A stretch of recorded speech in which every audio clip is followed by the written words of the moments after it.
Chapter 595. Hellion Vivian. You're being mean again. What's wrong with her? She's beautiful and rich. Isn't His Highness looking down on people a little too much? If she beat him up now, would someone sue her for bullying a minor? That's why it's better if you don't use your honey trap. The little boy gave her an arrogant look and said coldly, so that when you're chased out, you won't be able to trace it back to me. Hellion Vivian still wanted to say something.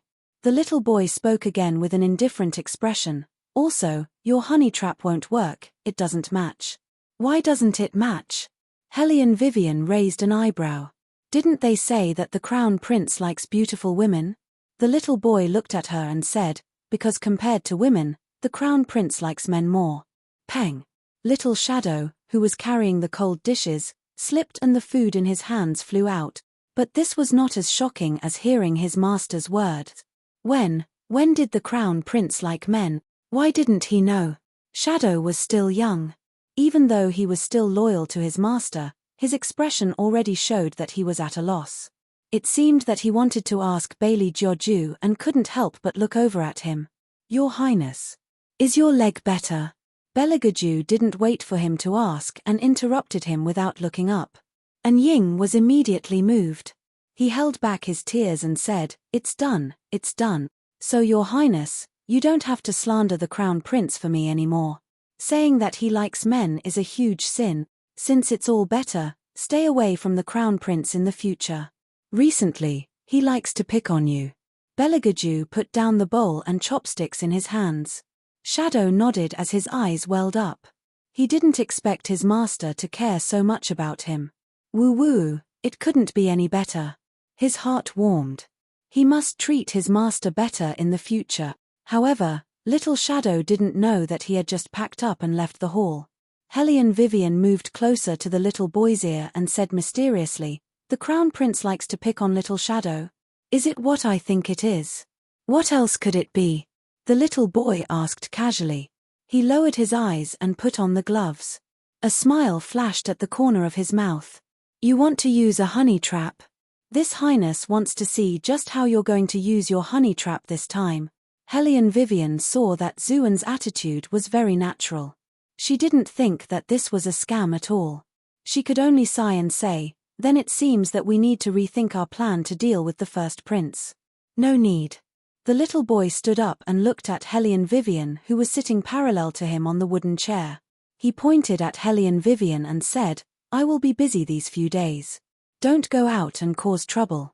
It's best if you don't come into contact with any men. Sweat. What kind of tone was that? No matter how he listened to it, it sounded like a big shot in the underworld giving instructions to his woman. She was clearly the arms tycoon. Also, why did that arrogant expression of his that didn't put anyone in his eyes make her want to beat him up? Hellion Vivian felt that ever since she saw the smaller version of His Highness, her hands had become very itchy. It must be because the other party was too vicious, causing her to become violent. What? Do you have something to say? The little boy looked at her condescendingly. Hellion Vivian waved her hand. What else could she say? She couldn't really drag him over and beat him up. Forget it, he was still young. As long as he didn't fool around, she didn't mind letting him have his way. The most important thing was to find a way to clear the obstacles so that he could go back with her quickly. At night, a white fog filled the air. The winter in the north was like this at night. It was so dry and cold that people rarely went out. The river was also frozen solid. Beligaju was still young, so it was almost impossible to find him hiding in the night. But this time, the plan to kill had to be stopped. It wasn't because he found out a secret. It was not a big deal for the prince to have an affair with a palace maid. However, when the first prince was about to make a move, he accidentally said, Darling, wait a little longer. Wait for this Highness. When I ascend the throne, I'll definitely make you an imperial concubine. Really?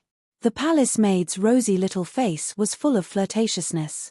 The eldest prince couldn't care less. He hugged her and fell into the wild grass at the side. The palace maid was none other than the one who had been delivering cold meals to Beligaju for the past few days. The little boy looked at this scene indifferently and slowly curled his lips. Such a blabbermouth prince, He's not far away from death. Your Highness. Anying and Unbiluo looked at Beligaju, who was coming from afar. Their eyes were filled with unconcealable worry. They were still young and had almost no martial chi. Their thinking was not as independent as it was when they grew up. They didn't know what His Highness did when he went out at night. But they knew that since a year ago, whenever His Highness went out, someone would die in the palace the next day. In the beginning, they didn't connect this possibility to His Highness. They only understood what was going on when they saw the blood on the boy's body. They were punished by the Empress today, so His Highness must be in a bad mood. It was because of this that they were even more worried about the consequences that His Highness would face if he were to be discovered outside. Fortunately, judging from His Highness's appearance, no one should have seen it. Anying couldn't help but heave a sigh of relief and quickly went up to him. Beligaju's black hood was covered in snow. His handsome little face was very cold at this moment, and there was a kind of dazzling red color in his eyes. Unbiluo stood beside him, looking very obedient, as if she wanted to reach out and take off his hood. Beligaju only glanced at her and raised his hand to stop her. There's no need. Unbiluo looked at him and paused. Your Highness, the woman who appeared in the palace today, who sent her? Upon hearing this, Anying raised his head. He also wanted to ask this question. Unbiluo's choice of words was very good. She was probing. Look at how bold she is with her words. She's pretty too. We don't have anything here. Why was she sent here? Is she here to spy for information? Anying frowned. Beligaju took off his cloak. His voice was as cold as water. You said just now, there's nothing in the palace. Why is she spying for information? But the eldest prince has begun to suspect His Highness, and the Emperor asked him to show evidence. Maybe this woman is here to get the evidence. When Unbiluo was young, she was a little impatient. But at her current age, it was already good that she could come up with such a plan. Besides, Hellion Vivian appeared at a sensitive time. Thinking about it this way, what she did was indeed to lower people's guard. Chapter 596. If that's the case, we'd better be careful when we speak in the palace in case someone tries to trick us. Shadow frowned. Shadow frowned. His Highness's situation was more difficult than any other Highness's. Once he said something wrong, not only would he be punished, he would also bring trouble to His Highness. What the Empress was most unwilling to see was His Highness making a mistake. Take today as an example. It was clear that the first prince's servant had gone too far and bullied His Highness. Shadow merely retaliated, but the first prince made a fuss about it to the Emperor. After the Emperor heard about it, he would definitely punish the Empress, and the Empress would be unhappy. In the end, His Highness would have to bear the consequences. Unbiluo thought the same and nodded her head. The main thing is that His Highness went out at night. We can't let her find out. I'm afraid she'll follow His Highness. By then, some things can't be hidden anymore. Beligaju's hand that was holding the cloak paused for a moment. Then, he raised his hand and put it on again. His voice was calm. I know what to do about her. All of you can leave now. Yes. Unbiluo was a little reluctant. After all, the three of them were used to depending on each other. It was always a little awkward to have such a woman suddenly appear. Moreover, when she came in this morning, she saw the fish soup that the woman made. That kind of fragrance was never seen in this palace. She also wanted to make something delicious for His Highness. However, apart from her bad skills, it was extremely difficult to get something from the imperial kitchen. She did not know how that woman did it. The more Unbiluo thought about it, the more she felt that the woman was dangerous. She had to be careful. But, the future Princess Consort? Unbiluo laughed mockingly. His Highness only had eyes and heart for the Hellion family's beloved daughter. How could he be interested in an old woman who was 8 or 9 years older than him? However, that Miss Hellion did not deserve to be their princess consort. For the past few years, only she and Shadow had stayed by His Highness's side. When had the high and mighty Miss ever paid attention to His Highness? This was good too. Unbiluo lowered her eyes and smiled faintly. In this way, His Highness could be hers. The night outside the palace grew darker. The moonlight shone down, illuminating a shadow. That shadow was very small. and it was cast on the wall. It looked up at the divine beast that was much taller than it. The divine beast's fur was fiery red, as if it had been burned by fire. The color was dazzling. "Master, why are you letting me out?" The mythical beast is very aggrieved. It has to stay in a cage specially made for it, and under its claws is a big pile of cabbage. It has been eating this stuff for 7 days, and it really can't bear it anymore. It only begs the little boy to let it go, and it will do whatever he wants. In fact, with its strength, this place would not be able to trap it at all. The one who could trap it was the boy in front of it, its one and only master. Belagaju glanced at it and said indifferently, "I've only locked you up for 7 days. Right now, no one knew that he had hunted a fire Chileen. He would wait until his imperial grandfather came back and organized the imperial family to hunt. When that time came, the time would be ripe. It's been 7 days. The fire Chileen looked up at the sky and roared, "Do those people still think that master is a useless prince?" Belagaju curled his lips and handed over the cabbage in his hand. His smile was elegant and bloodthirsty. The game has just begun. The mythical beast stared at the cabbage in front of it and cried, "Master, I'm not hungry yet. Every time it burps, it smells like vegetable leaves. It's such a bad memory." The little boy finally had a conscience and took back his hand. He wiped it with a handkerchief and said, "I've recently found a very interesting prey. When the time comes, I'll lock her up with you." "A very interesting prey?" The fire Chileen's eyes lit up. Could it be the Tunchan?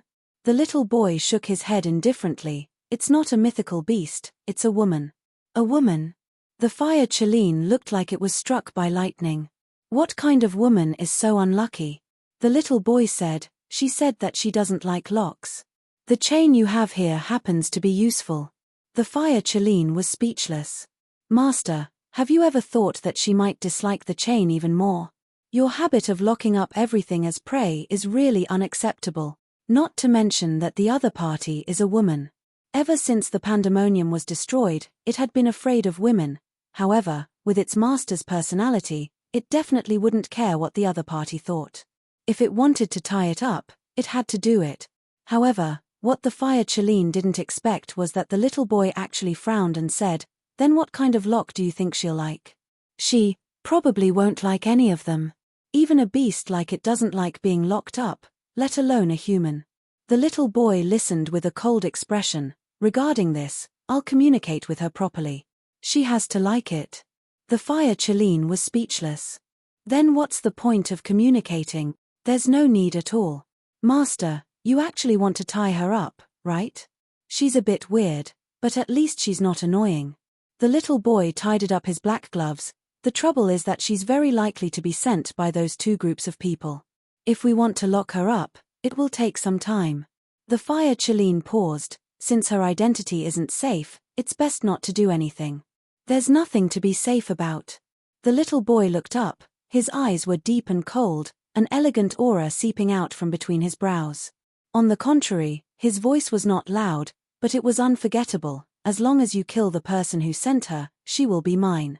Hearing the little boy's words, the fire Chileen's slender eyes narrowed. According to its master's personality, if he found out that the woman betrayed him, not only would the person who sent her die, even the woman wouldn't be kept alive. Not only did its master's viciousness not weaken because he lost his memories of his previous life, but it was also because of this. As a human, compared to when he was in the demon world, he was even more unpredictable. Although he was just a child, his hands were already stained with blood when he was young. This couldn't be separated from the environment he grew up in. The Imperial Palace was a place that could make people not look like humans, and demons not look like demons. If it was the previous master, people would know to avoid him at first sight. But the current master was wearing a perfect disguise, and under the disguise was a deadly poison that was more dangerous than anyone else. At this time, there was actually a woman who dared to approach him. "I really don't know what will happen to her." Chapter 597. The next day, Belagaju was awakened by the warm aroma of food. He raised one hand and placed it in front of his forehead, as if he was not used to it. Helian Wei put down the vegetable and pig liver porridge in her hand and glanced at the figure lying on the bed. That person's body was small, but he still had the air of a noble. Even when he slept, his posture was standard, with both hands placed in front of his body. When he saw her coming in, he moved and turned his head. A pair of deep eyes matched with his black hair. That appearance was extremely handsome. Hellion Vivian was engrossed in watching. The little boy pursed his thin lips and said in a mocking voice, "Idiot." Hellion Vivian was speechless. She had not even said anything and he had already called her an idiot. How was she going to continue living like this? Hellion Wei was preparing to teach the other party a lesson, such as hanging him up in a fancy way or something. However, she saw the little boy suddenly smile after scolding her.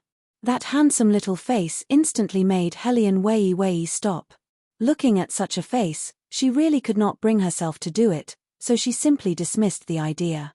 She ate a mouthful of porridge and said, "You should get up and eat some porridge too.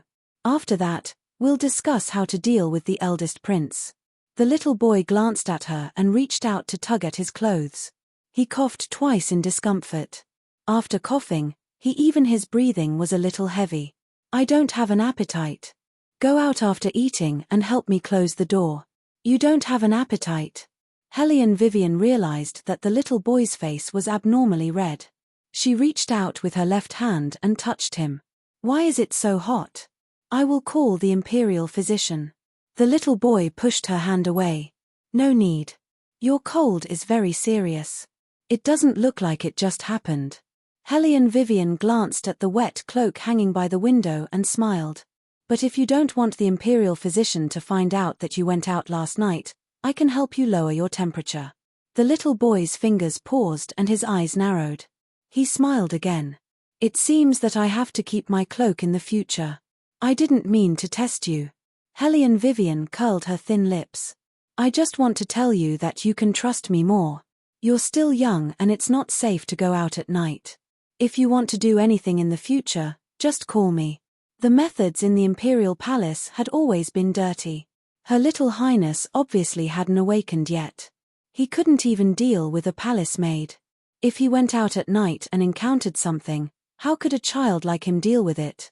Hellion Vivian was worried, but at the same time, she felt that she had a great responsibility. She reached out to touch his forehead and said, "Take off your clothes first. I'm going to prepare something." The little boy watched as Hellion Vivian left, then glanced at the damp cloak. The warmth in his eyes turned to ice. He didn't expect her to be so smart. It seemed that he couldn't leave these traces behind in the future. "Why haven't you taken off your clothes?" When Hellion Vivian came in with hot water and wine, the little boy did not listen to her. Instead, he reached out and took a fur coat, as if he was going to go out. "I still have to pay my respects to my mother." He spoke in an even tone. "I could have gone later. Now that you've woken me up, I might as well go directly." Hellion Vivian reached out to stop him. "You don't have to pay your respects every day. You're sick now. Get your illness treated first." "Sister, don't stop His Highness." Unveils walked in. Although she looked small, she was calculative. "You're new here. You don't know the things in the imperial palace. If you don't pay your respects to the empress, it's fine.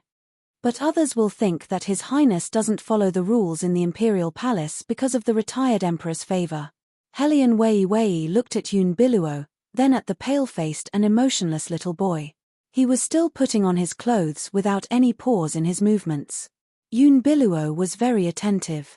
She stood beside the little boy and tidied the back of his collar. Hellion Vivian smiled. Her voice was neither clear nor calm. "If His Highness goes to pay his respects today, the Empress won't have time to care about His Highness." "What do you mean?" After all, Unveils was the person chosen by the Empress to be sent to Belagaju. After hearing Hellion Vivian's words, she suddenly turned her head around. Hellion Vivian sat down with her legs slightly crossed. Her eyes were fixed on Belagaju. Yesterday, the Emperor went to the Luanfeng Palace on a whim. Thinking about it carefully, the Emperor hasn't been to the Empress's palace for more than half a month. It's inevitable that he'll spend more time there. Does His Highness think that it's appropriate for you to go to the Luanfeng Palace at this time? Why not? Unveils thought a lot. His Highness hasn't seen His Majesty for a long time. It's good for him to see His Majesty. After all, he was his own son. Even if His Majesty didn't value him, he wouldn't let His Highness be like this. If His Highness went to see His Majesty when he was sick, wouldn't it show that His Highness wasn't doing well? In that case, His Majesty might be angry and investigate those who bullied His Highness. Unveils didn't say the latter part, but Hellion Vivian and Beligaju both understood what she meant. It was undeniable that Unveils' idea was good. However, His Highness was still young. It was just an idea without considering the actual situation. Hellion Wei propped up her chin and smiled lazily. I don't know if His Majesty will miss His Highness, but His Highness is already so sick, yet he still forced himself to go. I'm afraid that His Majesty will have a lot of other ideas after seeing him. Don't play tricks in front of a superior, unless your tricks are better than his. His Majesty has seen this kind of trick of self-injury once or twice every day in the palace, so it's not rare. Sister, what you said is just your guess. Unveils' expression froze for a moment before she smiled again. Moreover, His Highness is really sick. How can it be a trick of self-injury? Hellion Vivian looked at her and stood up. Her voice was calm. Then I'll say something that I'm not guessing. The Empress has been waiting for His Majesty to go to Luanfeng Palace for half a month. His Majesty finally went, but now he's still there. If His Highness goes there at this time, it's equivalent to interrupting her good deed. Based on your Empress's character, how do you think she will treat His Highness? Unveils' face turned pale. She didn't need to answer this question to know the answer. Everyone in the palace knew that the Empress only had eyes for His Majesty. She would do anything for His Majesty. Why do you think His Majesty went to the Empress's place last night? Hellion Vivian smiled coldly. It's all because of His Highness's needle wounds. His Majesty saw that His Highness was angry, so he couldn't beat him. If he beat His Majesty, he wouldn't be able to explain to the retired emperor. So, he coaxed the Empress to beat him. Although he didn't say it explicitly, every time His Highness was abused by the Empress, the Emperor's attitude was right. It was obvious that he was very satisfied with the Empress' way of doing things. How could you let His Highness play the trick of self-injury in front of a person who doesn't care about His Highness? Do you think it's effective? Chapter 598. Unveils was a little girl after all. Her eyes turned red when she heard what Hellion Vivian said. I just want to help His Highness, don't I? You want to help him? It would have been better if Unveils did not mention it. Now that she did, Hellion Vivian was filled with anger. She smiled, but her eyes were cold. You're a girl trained by the Empress. It's impossible that you're not there when the Empress takes action. Why don't you take a few hits for His Highness? Unveils, your love is really limited. This was what Hellion Vivian was most annoyed about. Unveils was obviously a few years older than Beligaju. Even if she could not bear the Empress's identity, she could still help to take a few hits for him. However, looking at the current situation, Unveils could only stand aside when she was with the Empress. That's the Empress. Not to be outdone, Unveils raised her small face and said impatiently, you don't have any sense of seniority, you'll only bring harm to His Highness. Hellion Wei laughed when she heard that. I'm scared because I'm scared. Don't talk to me about seniority. Unveils, let me tell you this, no matter who the other party is, they can't hurt my husband. Even the Emperor must be killed. She just needed to use the right method. Because of this, when the person grew up, he would stain his hands with blood and become a demon step by step. If only one of these people could take a hit for her, Her Highness, the man she cared about and wanted to give the world to, would not be unconscious until now.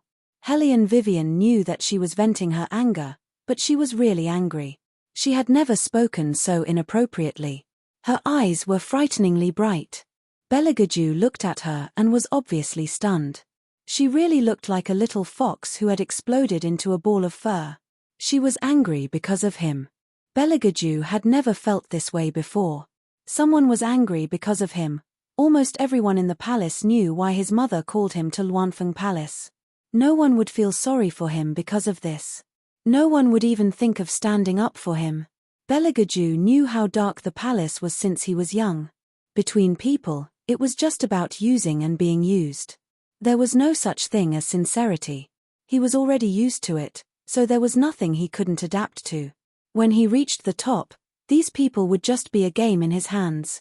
Therefore, he really couldn't understand why the other party would get angry over him. Your Highness. Unveils turned her head to look at Beligaju, who had a blank expression on his face. Tears welled up in her eyes. I don't understand why my sister questioned me like this the moment she arrived, but everything I did was for your own good. Beligaju didn't look at her. Instead, he said to Hellion Vivian, "You, come with me." All of a sudden, Hellion Vivian was like a punctured balloon. She lowered her eyes and looked at the back view in front of her. Although she knew it would be like this, it still hurt to experience it personally.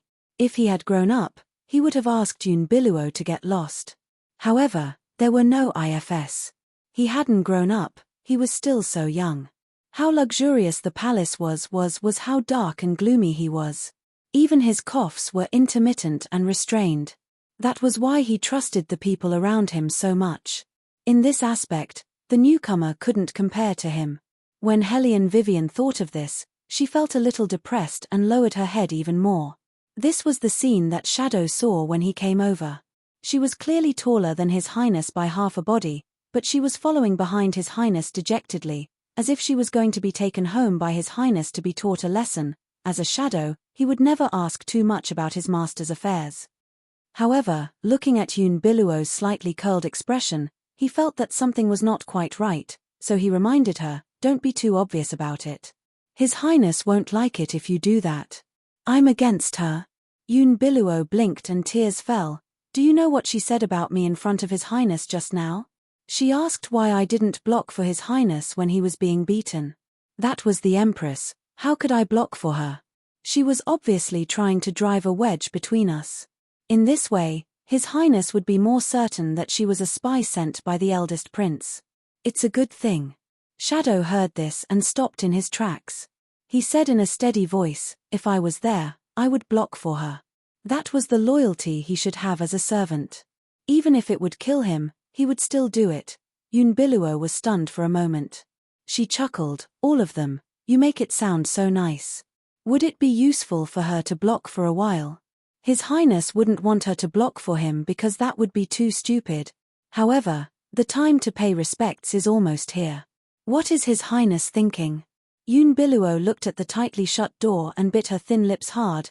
In the hall, Beligaju coughed twice and turned to look at Hellion Vivian. His voice was calm. "Didn't you say that you want to cool me down?"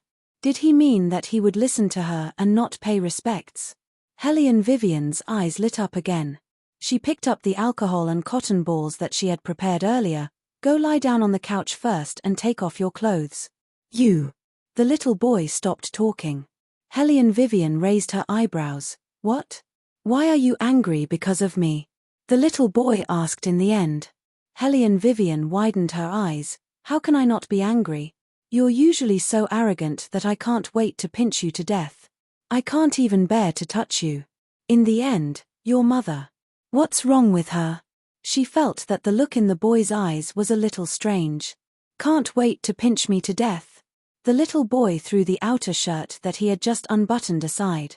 His action was very cold. "So you have such thoughts." Hellion Vivian felt a chill on her scalp from his stare. She raised her lips and smiled. "Can you listen to the main point? I'm clearly expressing my love for you." Upon hearing that, the originally cold little boy turned his face away and no longer looked at Hellion Vivian. "Are you always like this?" "Like what?" Hellion Vivian began to find faults in herself. "What's wrong with her?" The little boy's voice seemed to have calmed down. "You always talk about love. Even to others. How is that possible?"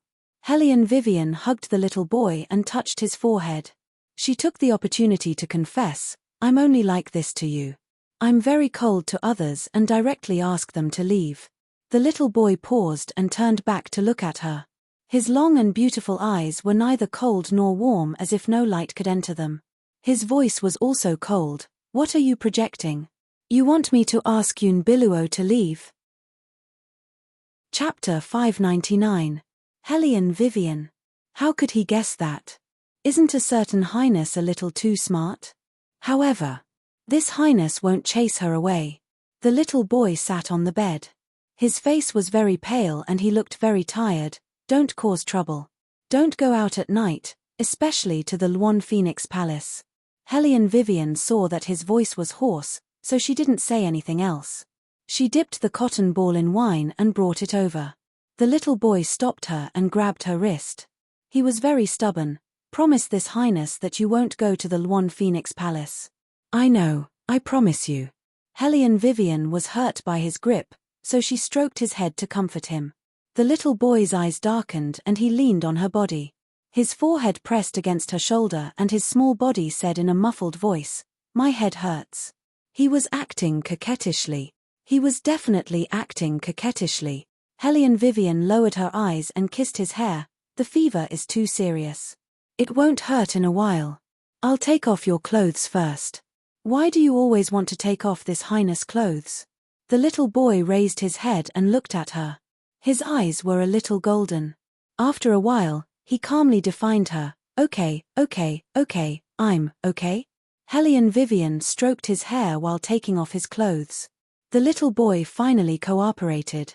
Halfway through taking off his clothes, his long eyebrows wrinkled. There's no taste in my mouth. It's always like this when you have a cold. Hellion Vivian leaned over and kissed the corner of his mouth. I'll make some red date soup for you to drink later. The little boy was stunned for a moment. Then, he slowly lifted the blanket and covered his face with it. He even buried his head under the blanket. His handsome face started to redden a little and he scolded, "Impudent." Okay, I'm impudent. Hellion Vivian coaxed him.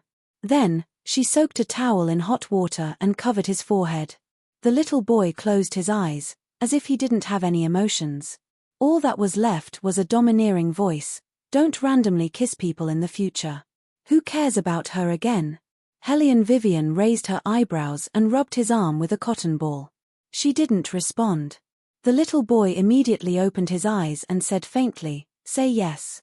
Yes. Hellion Vivian smiled lazily. How could he be so controlling from a young age? The little boy nodded. "Since you promised me, you better keep your promise. If I see you kissing someone else, you know what the consequences will be." What consequences can there be? Hellion Vivian didn't care at all. Little Wimp was still young, so he couldn't do anything to her.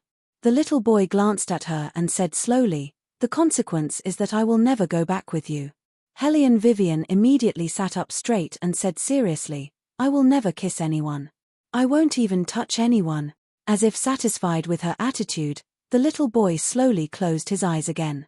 "If you do well, I'll give you a gift in a few days. As long as you promise to go back with me, it will be the biggest gift for me." Hellion Vivian grabbed his hand and was absolutely serious. The little boy pulled his hand back. "It's not that kind of gift. I'm giving you a place to stay." A place to stay? Hellion Vivian was confused. The little boy smiled as if he was very happy. "You'll definitely like it. Since you said so, I'll look forward to it." In fact, she still didn't understand why he wanted to give her a place to stay. Hellion Vivian reached out and changed the little boy's handkerchief. When she lowered her head again, Beligaju had turned his face away as if he was asleep. Hellion Vivian's movements became gentler. Knowing that alcohol had a cooling effect, she wiped his fingers more. "Your Highness." Unveils was still standing outside the door and couldn't see what was going on inside. She called out a few times but there was no response, so she couldn't help but raise her voice. Hellion Vivian got up and walked out of the door. Then, she closed the door and looked at the little girl in front of her with cold eyes. Unveils didn't look at her and continued to raise her voice. "Your Highness." She didn't expect that the other party would suddenly grab her neck. The strength was very gentle, but it was filled with a strong murderous aura. Hellion Wei's thin lips curved, smiling mischievously. "Younger sister Yun, I'm a person with a bad temper. Especially when I hear noise, my temper will be even worse. When I'm angry, I like to kill people. His Highness is asleep and can't stand your noise. You'd better be quiet, do you understand?" Even though she had been in the palace for a long time, She had never seen a woman who could make people tremble from the bottom of their hearts. She was so scared that she trembled. You. Don't be agitated, don't be agitated. Hellion Vivian looked at her with a faint smile. You're trying so hard to make me deal with you because you want to sow discord between me and him. He's never tolerated anyone who hurt the people around him. If I deal with you, he won't be happy. That's why you're still alive. As she spoke, she patted Yoon Biluo's little face gently. Sister Yoon, you're smart, but do you remember what I told you? Don't play tricks in front of the superior. Even if I don't deal with you, someone else will. Hellion Vivian let go of her hand as soon as she finished speaking. Yoon Biluo looked like she had lost her soul. Her eyes were bloodshot and her lips were pale. She fell to the ground and a strong sense of fear washed over her like a tidal wave. This woman, she even knew what she was thinking. At that moment, Yoon Biluo felt an unprecedented fear. No. She must tell His Highness what just happened. But in the palace, one couldn't enter the bedroom without the permission of the master. The wooden door in front of her was closed again. Yoon Biluo clenched her fists so hard that they turned blue. She was originally a palace maid who served. When His Highness didn't say that he wouldn't pay his respects, she could only wait outside. It was freezing cold. In a short while, her head was covered with snowflakes. Yoon Biluo couldn't stand it anymore. She pushed open the wooden door forcefully. Her eyes were red as if she had been greatly wronged. She knelt on the ground with a thud. Your Highness. As if he was awakened by the noise, the little boy slowly opened his eyes and sat up. He looked at Yoon Biluo condescendingly. His little face was so pale that there was almost no color in it, but it couldn't hide the elegance he exuded. Hellion Vivian only paused when Yoon Biluo came in. She then continued to cook the brown sugar water in the casserole lazily while fanning herself with the fan in her hand. Yoon Biluo bit her thin lips tightly. She turned her head and looked at Hellion Vivian.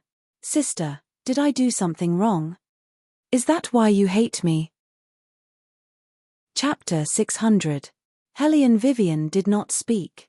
She supported her chin with one hand and looked at her with a smile. Yoon Biluo felt goosebumps all over her body. After taking a deep breath, she looked up with reddened eyes. Even if you hate me, you should at least send a message to His Highness. It's so cold today. Isn't it too much for me to stand outside like a fool? Who allowed you to come in without my permission? The little boy interrupted her indifferently. Yoon Biluo was stunned. Her eyes widened slowly. Your Highness. Get out. These 3 words were neither cold nor warm. Yoon Biluo knew that she broke the rules of her master in a moment of anger. However, she did not expect that His Highness would not listen to a single word she said. Your Highness. Yoon Biluo still wanted to say something. The little boy looked at her coldly. It seems that you haven't stood there long enough. Think carefully about whether I should go greet you or not. Don't cry here. I can tell whether your tears are real or not. What did he mean? Yoon Biluo's expression changed. Her fingers were trembling. Hellion Vivian walked over and laughed in her ear. I told you, I don't need to teach you a lesson. Yoon Biluo realized that she had been tricked. She originally wanted to provoke Hellion Vivian so that His Highness would no longer trust this woman. However, in the end, she was the one who was provoked. She was also the one whom His Highness began to distrust. Yoon Biluo clenched her fists but did not dare to make a sound. She only bit her lips and said to Beligaju, yes. Then, she dragged her 2 heavy legs and returned to her original position. The cold wind blew past her face like a knife. She had never suffered like this before. Her whole body was cold as if she had fallen into an ice cellar. However, she could not leave and could only endure the cold. The little boy retracted his gaze, raised his hand, and pinched his forehead. Then, his gaze fell on Hellion Vivian. Hellion Vivian immediately confessed, I can't stand being bullied. She set me up, so I have to set her up. If you want to blame someone, blame the people around you for thinking too much. Tell me, I've been so good to you, but you're always suspicious of me. You can't be like this. You have to know how to be grateful, and, as she spoke, Hellion Vivian felt that the atmosphere around her was too quiet. It was so quiet that her scalp felt numb. When she raised her head, she saw the little boy looking at her mockingly. The coldness in his eyes was very obvious. Hellion Vivian cleared her throat and shut her mouth. "Are you done?" The little boy smiled, but there was no warmth in his smile. Hellion Vivian was eager to try. "Actually, I haven't. You can try saying one more sentence. See if I will ask you to scram too." When the little boy curled his lips, there was always an indescribable charm. Hellion Vivian narrowed her eyes and threw the bowl in her hand. Then, she took a deep breath and said, "Drink the red date soup." The little boy did not expect her to have such a big reaction. His fingers stiffened. At that moment, he thought that she would turn around and leave. "Don't mention the word scram to me in the future." Hellion Vivian lowered her eyes. "You can't bear to ask me to scram. When you grow up, you will only lock people up. No matter whether you're angry or not, you will only be moody. So, I can't scram. I have to bring you back. Anyway, pride is not worth much. I'll let you trample on it." Hearing this, the little boy paused and drank a mouthful of the red date soup. He was unprecedentedly obedient. Hellion Vivian smiled and hugged him. "Let's continue to lower the temperature. It'll be faster this way." The little boy coughed a few times. His cheeks were overflowing with a layer of red. His face was cold, but he did not push Hellion Vivian away. Prey needed to be comforted. Since she liked to hug him, he would let her hug him for a while. There was no other master who was more considerate than him. Who cares if he grew up or not? He was him. If she wanted a mature and powerful man, he could give her that now. The little boy's head was heavy as he thought. He held Hellion Vivian's hand tightly. As long as she did not leave, he could give her anything. This sleep was very good. If it was not for the hurried footsteps outside the door, Belagaju would not have woken up so quickly. When he woke up, his palm was still warm. This made him feel that everything was good. He raised his hand and covered her with a blanket. Then, he stood up and walked out of the door. "Your Highness." When Anying saw him come out, he said anxiously, "The eldest prince went to the emperor and said that you. What did he say?" The little boy did not speak. When Hellion Vivian heard the sound, she narrowed her eyes. She did not know why, but she suddenly had a bad feeling. Anying lowered his head and said in a trembling voice, "He said that your Highness is sinister and vicious. The eunuch by his side was killed by your Highness. Your Highness is eyeing the position of the crown prince. That's why you hurt the people around him." The current Bailey Jiaoju could not bear such an accusation at all. When he grew up, he still had martial qi and the protection of the Emperor Emeritus. Now that the Emperor Emeritus was not in the capital, he was a child without any relatives. How could he resist? Was the first prince trying to take his life? "I understand." The little boy said expressionlessly. After he said it, "What was my father's reaction?" Anying shook his head. This subordinate does not know what the emperor's reaction was, but the news of the eldest prince complaining to the emperor has spread in the palace. "Your Highness, shouldn't you make a trip to the emperor?" "No, you can't." Wei Wei's pair of eyes slightly sunk. The emperor has always been suspicious. The more this kind of situation is, the more we can't say anything. Just treat this matter as a joke, and that's enough. No one would believe that an unarmed and defenseless little boy would kill an adult eunuch. If your Highness went now, it would only draw the emperor's attention. Hearing this, the little boy turned to look at her. Hellion Vivian thought he did not believe her, so she said seriously, "You can't let the eldest prince slander you." The little boy nodded, but no one knew what he was thinking. After listening to Hellion Vivian's words, he did not go anywhere. He stayed in the hall to recuperate and did not go out for 3 days. During these 3 days, Yoon Biluo was much more well-behaved. But when she looked at her aching legs again, her eyes were filled with hatred. She found an opportunity to tell the Empress everything about Hellion Vivian.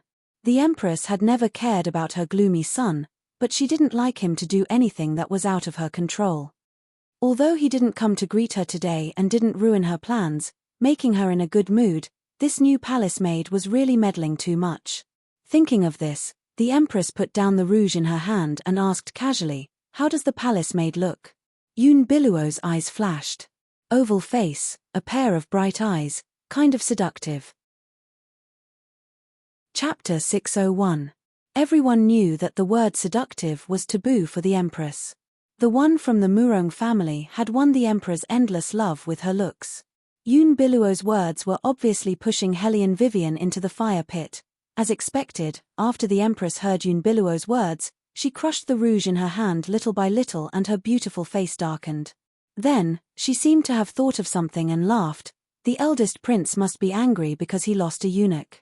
No matter whether it was Jue who did it or not, the eldest prince will be able to calm down and forget about the past with a smile if we send a palace maid over. The most important thing is to prevent that little palace maid from getting close to the emperor. It's better for such a bitch to be taken in as soon as possible so that we can be at ease. Unveils understood the empress's intention and was delighted. She hesitated and said, "I'm afraid that His Highness won't agree. No one can do anything when he's stubborn. Let's find a chance to let the eldest prince have a look." The Empress blew on her fingers. "If he's satisfied, we won't go to His Majesty and make a fuss. I have my ways to make Jue agree. It's just a little palace maid." "Yes," Unveils answered softly. She was so excited that she pressed on her left leg that was aching from the cold. As long as Her Highness was involved in this matter, that woman could only scram. The sky darkened. The next day, at the Imperial Palace's drill ground. Every year at this time, the palace would be especially lively. Most of the aristocratic families would come for the upcoming hunt. Beligaju had recovered from his illness and wanted to participate as well. However, no one would be with him on such an occasion. His identity was honorable, but his position was awkward.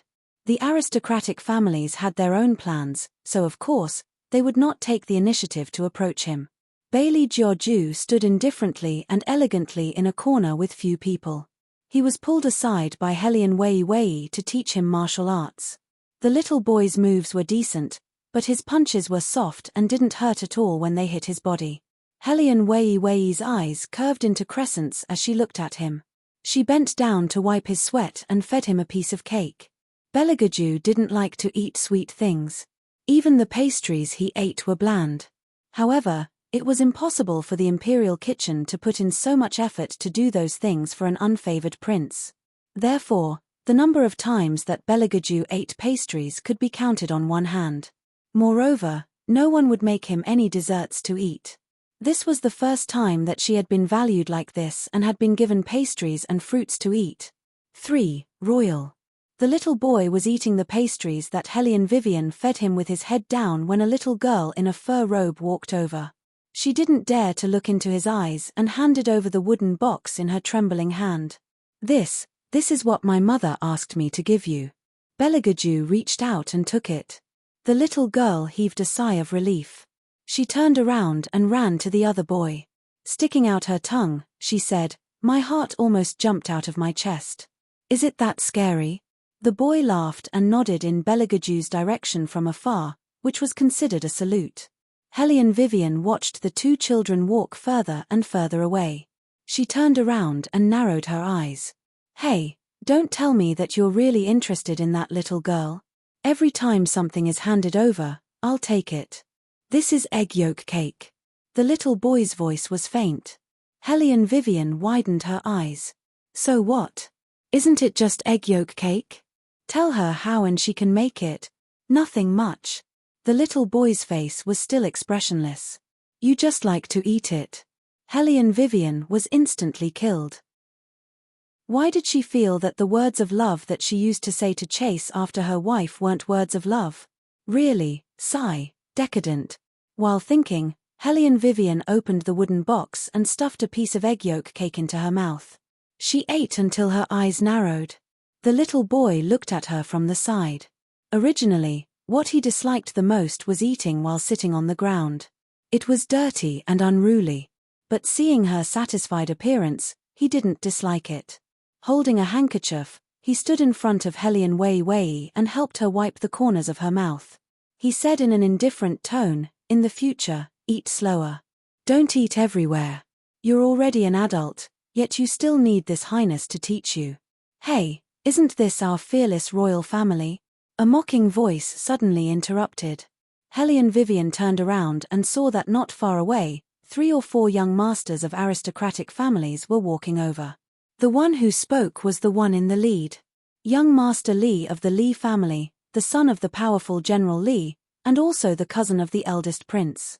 He looked like he was 2 or 3 years younger than Bailey Jiaoju, but his appearance was evil, and his words were even more arrogant to the point that it was unpleasant to hear. Third Prince, we came to you today for nothing else. As long as you swallow these 2 earthworms, we'll forget about Xiaozuo's matter. Otherwise, I'll tell my father that you bullied me. My father has many soldiers in his hands. Even His Majesty has to respect him. You tell me, as an unfavored prince, won't you be punished when the time comes?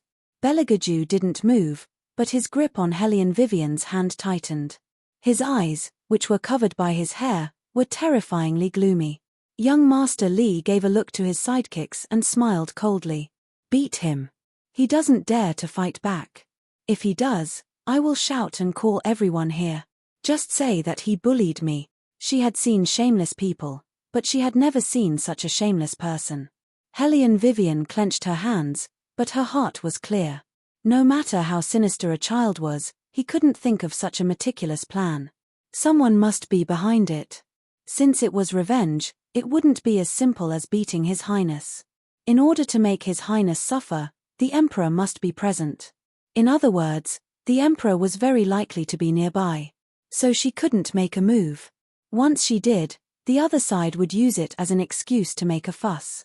At that time, the one who would suffer would be His Highness. One was the son of a powerful general, and the other was a prince that he didn't want to see. According to her understanding of the Emperor, in order to balance the situation, he would completely put righteousness before family and would only do things that hurt his son. There was no time to think about it. The 2 young masters who surrounded her had already raised their right legs. The force of the kick was obviously mixed with martial qi. Hellion Vivian didn't even think about it and protected His Highness with her body. Her back was heavily kicked 3 times, followed by a fishy taste in her throat, but she didn't move away. She only continued to bear the pain of the kicks. She cursed in her heart, so heavy-handed. Beligaju watched this scene. His fingers touched her pale face. His eyes fiercely shook, and he couldn't stop the hostility from coming out of his eyes. Chapter 602. At that moment, he wanted to kill everyone. He wanted to kill everyone who got close to her. The princes felt that something was wrong. They didn't know where a gust of evil wind came from, but it swept up the snow on the ground and hit their faces, making it difficult for them to even open their eyes. What's going on? The little tyrant Li shouted and raised his hand to cover his eyes. When he opened his eyes again, he saw Bailey Jiaoju, who was supposed to be lying on the ground, standing in front of him. Bailey Jiaoju's face was smiling, but his eyes were bloodshot. Tyrant Li looked at him and his face turned pale. You, don't come over. If you take another step forward, I will. Tyrant Li looked around and bent down to pick up a square brick. However, what he didn't expect was that the person in front of him just curled his thin lips, as if no matter how hard he struggled, he was just a dead object under his hand. Tyrant Li was terrified, but others couldn't see Beligaju's eyes. He watched as the person in front of him approached him step by step. He couldn't care less and raised his hand to hit the corner of Beligaju's eyes. Bang! A muffled sound came from the square brick. The hurricane stopped. Bailey Jiaoju's face was stained with blood. Drops of blood dripped onto his long robe. It looked extremely horrifying. However, his pair of eyes were brighter than ever. It was so bright that people felt a chill in their hearts. It was Tyrant Li who hit him, but he looked like the one who was hit. His eyes were full of fear. You. This guy could have dodged it. Why did he have to take it? What's going on? Such a loud noise would of course cause a commotion. Moreover, the emperor was brought here by the eldest prince. When the eldest prince heard the exclamation, he thought that his plan had succeeded. He immediately pretended to be panicked and said, "Did something happen to Li Yu? Father, let's go and take a look." The emperor wasn't anxious. The anxious one was General Li. When he heard that it was about his beloved son, he couldn't wait to go to the tree. Bailey Jiaoju stood with his back facing them. When the eldest prince saw this from afar, he scolded loudly, "Third prince, are you being disobedient again? Look at you, how can you be so ruthless at such a young age? I won't reprimand you for hurting my eunuch, but how dare you bully Li Yu?" When General Li heard this, he also became angry. "Third prince, it's true that Li Yu is immature. After all, he's still young, but he's never done anything wrong. Since you're blocking him here, shouldn't you give this old official a—" The word explanation was stuck in General Li's throat. It was not because of anything else, but because Bailey Jiaoju turned his head around. That scene was too miserable. Half of his face was covered in blood, while the other side still had that noble and handsome appearance. Only, his long robes were wrinkled, and not a single part of his body was unharmed. It was clear at a glance who was bullying who. Everyone was shocked, especially the palace maids and eunuchs who came with them. When they saw the wounds on the little boy's face, they felt that it was too horrible to look at. How hard did he have to be beaten to cause so much blood? The third prince was indeed not very likable. After losing so much blood, he didn't even bat an eyelid. He just stood there like the king of hell waiting to take his life. When the servants saw this, they couldn't bear it, but also felt that it was inauspicious. The eldest prince was dumbfounded. How could this be? Didn't he say that they were only going to teach him a lesson and not make it a wound? Even if it was a wound, it had to be someone on their side who was injured. How could the one who had his head injured be the third prince? The emperor frowned and said in a deep voice, "What happened? Father." The little tyrant of the Li family immediately threw himself into General Li's arms and was about to cry and complain. But then, a loud bang was heard. Someone knelt on the ground. It was incomparably crisp. It was Hellion Vivian. There was only one thought in her mind. No one can think of escaping unscathed after beating up Beligaju. That Li guy injured his head. She will kill his whole family. Thinking of this, Hellion Vivian lowered her eyes and said directly to the people's hearts, "Reporting to your majesty, I don't know if Li Shizi has any misunderstanding with your highness, but as soon as your highness arrived at the drill ground, Li Shizi brought the other princes over and insisted that your highness swallow the earthworm in his hand. He said that he wanted to avenge eunuch Swer, who was by the eldest prince's side. Your majesty is wise. The royal family is usually not sociable at all. They did have some conflicts with eunuch Swer, so it's normal for them to be suspected. But even if he was suspected, this matter should be questioned by your majesty. Li Shizi was probably unconvinced in his heart, so he wanted to teach your highness a lesson. Your servant watched from the side and was shocked, thinking that in this world, there was actually someone who dared to bully a prince from outside the palace. How much did he not put the princes in his eyes? Just as I was about to stop him, I heard Li Shizi say. At this point, Hellion Wei paused, as if she was very worried, and looked at Li Yu. What did he say? The emperor's eyes darkened and no one could tell whether he was happy or angry. But the eldest prince, who was by his side, knew that his imperial father was a little angry now. He glared at Hellion Vivian fiercely. He cursed in his heart. Damn it! Where did this servant come from? Why is she so talkative? Hellion Vivian naturally felt the eldest prince's gaze. She seemed to be very afraid of him and trembled. The emperor turned his head and glanced at the first prince indifferently. It was just a glance, but the eldest prince completely froze. Imperial father, don't listen to this little maid's nonsense. She is by third prince's side. Of course she will side with him. Shut up. The emperor roared and then took a deep breath. He looked at his most guarded son and asked, "Third prince, tell me, what did Li Yu say just now?" The little boy raised his head. The blood had not stopped and flowed to the corner of his eyes, staining them red. He said that he came to avenge imperial brother and that I should be obedient. Otherwise, his father has so many soldiers in his hands. Even imperial father has to respect him. If I, an unfavored prince, touch him, I will definitely be punished. The little boy's voice was very calm and there was no emotion in it. But he cleverly added the words he came to avenge imperial brother. And this sentence was what the emperor cared about the most. He was not afraid of his achievements overshadowing his master, nor was he afraid of his subordinates. As long as that general was his, there was no problem. But now, it was obvious that the Li family was seriously going astray. The emperor sneered and did not look at the father and son of the Li family. Instead, he looked at his eldest son who was standing beside him. Did he think that he had grown up and wanted to fight for power with him? Father, imperial father. When the first prince saw that gaze, the cold sweat on his forehead began to fall uncontrollably, drop by drop. Chapter 603. After all, Li Bawang was still young and didn't know how to judge the situation. He followed his usual style and burst into tears.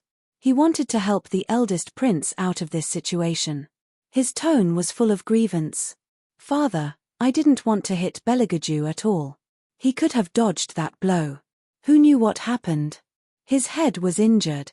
Father, sob sob sob, you didn't see it. He looked like he wanted to kill me. He must seek justice for me. Because every time he did this, he would be the one to benefit. Therefore, when it came to speaking, the little tyrant of the Li family had no scruples. However, what he didn't expect was that his crying did not ease the situation. Instead, it made the atmosphere at the scene stagnate for a moment.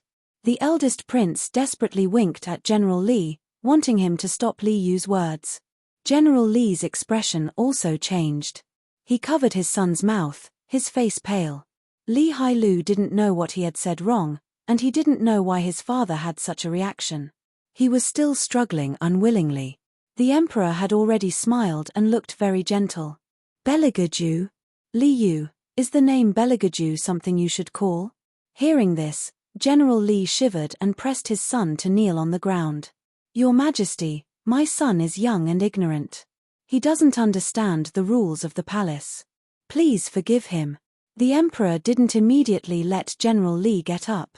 He turned his head to look at Beligaju. Third brother, you are the one who is injured. How do you think this matter should be dealt with? The death penalty. These two words were very similar to his style. Of course, the emperor wouldn't listen to him. He was just verifying the truth of this matter. The more murderous Beligaju was, the more real this matter was. You are still the same as before. Too vicious. The emperor's tone was very indifferent, but he was very pleased with his attitude. If his son didn't have such a flaw, he would really be a threat to him. A vicious prince, no matter how talented he was, would not go far. He didn't have to worry at all. However, it was time to teach the other one a lesson. The emperor raised his eyes and looked at the eldest prince. Feng'er, what do you think? The great prince was already panicking, fearing that the emperor would make a decision that would be detrimental to the Li family. He immediately pleaded for leniency. This matter is indeed Yuer's fault. However, General Li has been an official for many years and only has one son. It's inevitable that he would spoil him a little, causing him to become an unbearable debauchee. That's why he injured third prince in a moment of desperation. However, this fight couldn't be caused by just one side. As for what exactly happened, I can't explain it clearly. However, since Yuer has hurt someone, he must be punished. I'll punish him by sending him back to the manor to reflect on his mistakes for half a month. That way, he can learn to control his temper. The first prince thought that as long as he said this, the emperor would have some misgivings. However, what he didn't expect was that his pleading made the emperor want to kill him. The emperor was almost certain that the Li family no longer worked for him, but for his eldest son. How could the suspicious emperor allow such a powerful minister to stay? However, there was still some fear in his heart. After all, the Li family was a prestigious family. The emperor's eyes darkened as he hesitantly turned the thumb ring in his hand. Your Highness, your head. As if unintentionally, Helion Vivian said softly, of all the places to hit, it just had to hit your head. Fortunately, your Highness is tough. Otherwise, there would be one less prince in the imperial palace for no reason. Who knows who will be the next one?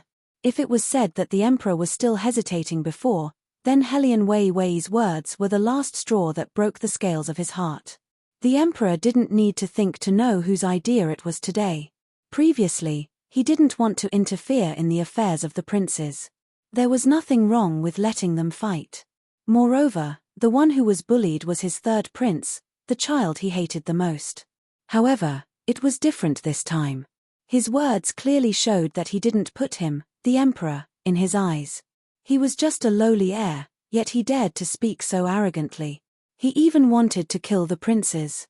Then, did the person behind him want to take his place for a long time? The emperor narrowed his eyes as he thought of this. There was an indescribable coldness in his eyes. He hurt the princes and still complained that he was wronged. I don't know when a general could climb over my head. Men, take the father and son of the Li family away for me. Bring all the old subordinates of the Li family to the Ministry of Personnel. If they are still loyal to me, keep them alive. If they don't know how to respect their superiors like Li Yu, behead them on the spot. This was the emperor's temperament. He would rather kill 1,000 by mistake than let one go. Since he wanted to destroy this power, he would uproot it and save himself trouble in the future. General Li didn't expect that a simple fight between children would end up in such a state. His face turned green as he fell to the ground. General Li had been on the battlefield for many years. He didn't expect to taste defeat like this overnight. He had always doted on his son. If his son wanted to bully anyone, he would let him do as he pleased. He knew about the first prince's plan. It was supposed to be foolproof. However, the result was that the Li family lost everything. Where did the variables come from? Was it that talkative palace maid, or was it the third prince himself who they didn't care about? Li Yu didn't know what was wrong with his father. He took the opportunity to twist his small body and said, "Your Majesty, why do you want to arrest us? My father is a great general of the War Dragon dynasty, a great general who fought for you. You can't arrest us. Slap him." This sentence was uttered by Beligaju. His handsome face exuded an air of nobility. The guards who were arresting Li Yu didn't know why, but they subconsciously slapped Li Yu's face. Slap. The sound of a slap landed. Li Yu's entire face was swollen. He kicked his two short legs unwillingly. "How dare you hit me?" He was usually the one who bullied others. When had he ever been humiliated like this? He turned around and shouted at the first prince, "Cousin Feng, kill him. Help me kill him." After all, he was a child. Once provoked, he could say anything. The emperor couldn't hold it in anymore. He kicked Li Yu. The strength of the kick was so great that Li Yu's small body flew up in an instant. He fell to the ground with blood flowing out of his nose.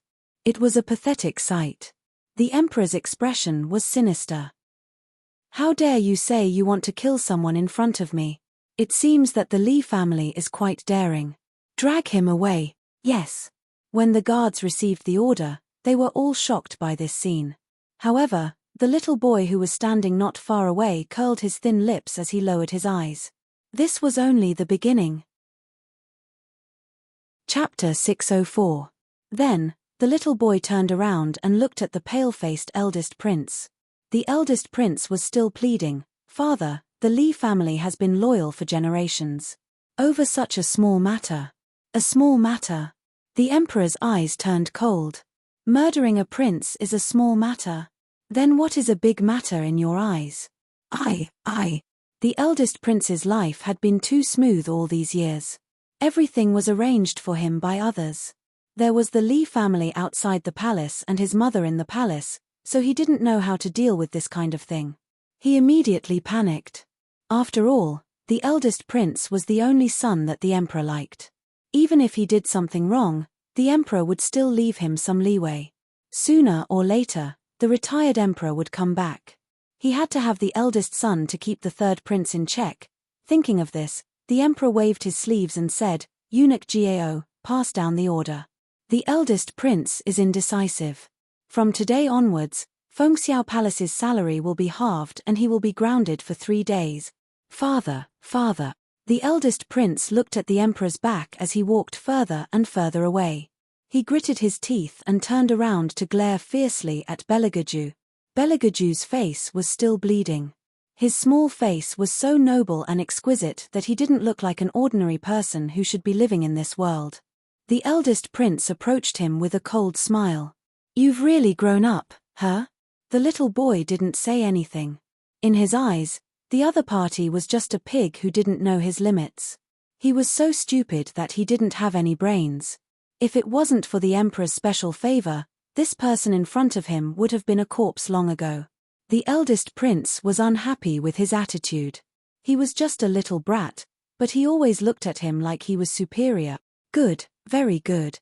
As the eldest prince spoke, he was about to grab Belegaju's collar. There was a eunuch by his side. He was a shrewd eunuch. With one look, he knew that today's matter was not simple. He reached out and stopped the first prince. "Your Highness, the emperor hasn't gone far. You can't be so impulsive." The veins on the great prince's forehead were still bulging, but he had no choice but to put his hand down. His eyes stared fixedly at Belegaju for a while, then he turned his head and looked at Hellion Vivian, who was standing to the side. He suddenly smiled and said, "Third brother, I didn't expect that even though you aren't that great of a person, the servant girls at your side are each more beautiful than the other." When the little boy heard this, the lines on his jaw suddenly tightened. The first prince saw that Hellion Vivian had her head lowered and he could only see a bit of her face.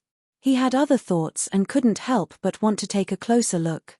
However, he found that his path forward was blocked by someone. The figure was small, but it gave off an oppressive feeling that made one's scalp numb.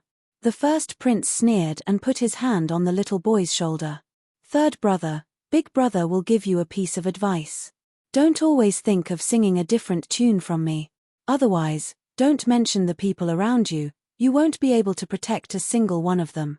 After saying this, the first prince left with the group of people. However, he didn't feel good. The Li family had lost power, which meant that the support behind him was gone. The first prince's birth mother, imperial concubine Shu, couldn't eat because of the Li family, but she didn't dare to plead for leniency.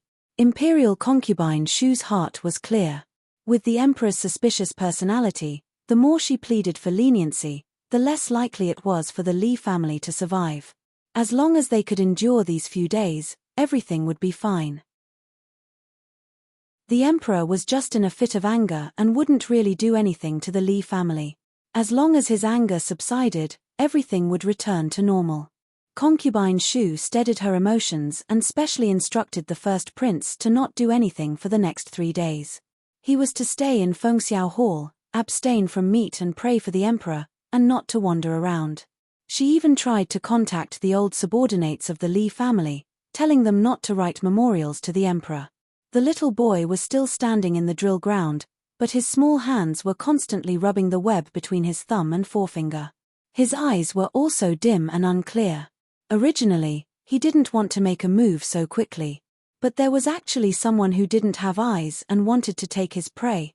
The little boy's fingers under his long sleeves clenched, his thoughts heavy. First of all, he couldn't let that woman know that he killed people.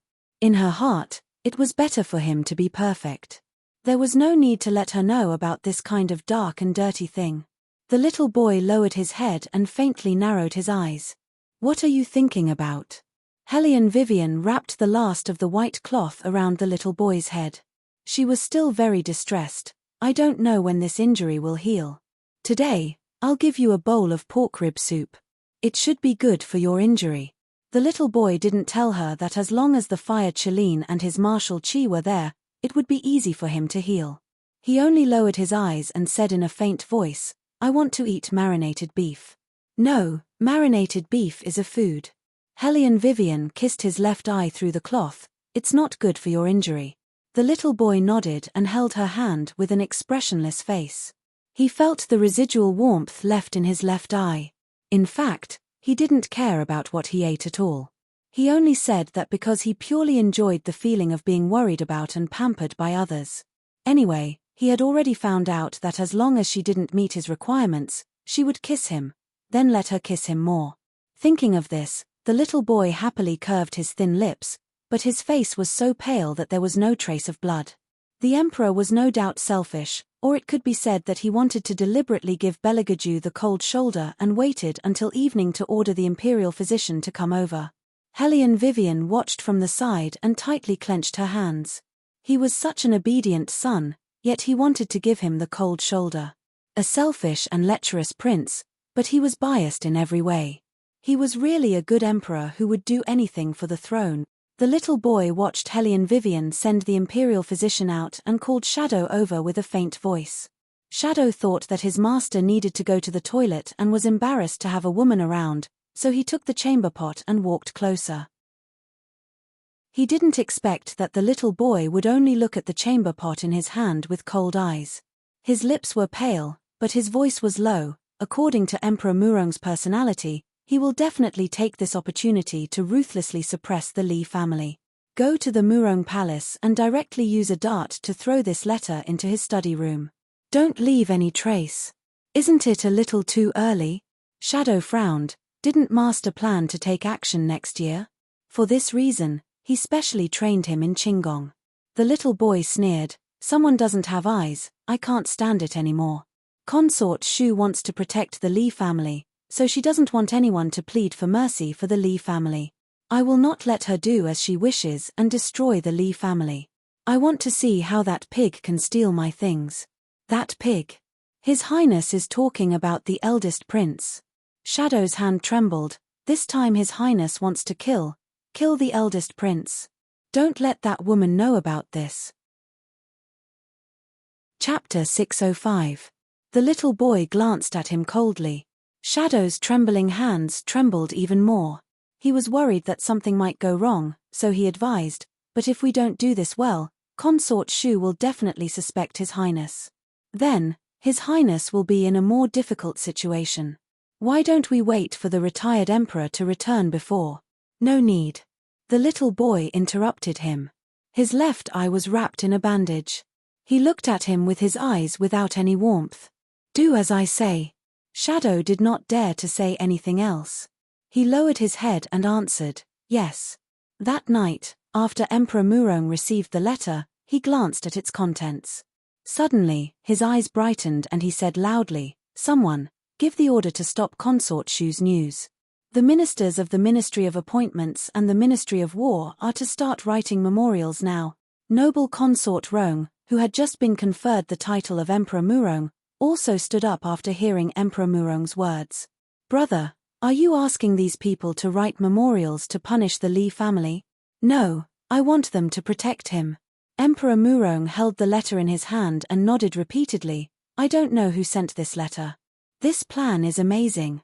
Noble Consort Rong frowned. Brother, isn't it too hasty to make a decision based on a letter? Sister, you've just entered the palace, so you don't know the emperor well. The analysis in this letter is comprehensive. The emperor can't tolerate the princes and ministers forming cliques for personal gain. The more people protect the Li family, the faster the Li family will be destroyed. The Ministry of Appointments and the Ministry of War have always been the emperor's biggest taboo. There are too many former subordinates of the Li family in there. Once they plead for mercy, the seed of suspicion in the emperor's heart will completely explode and directly kill the Li family. Maybe even the eldest prince. Haha. Emperor Murong laughed at the end, but there was an indescribable coldness. This night was destined to not be a peaceful one.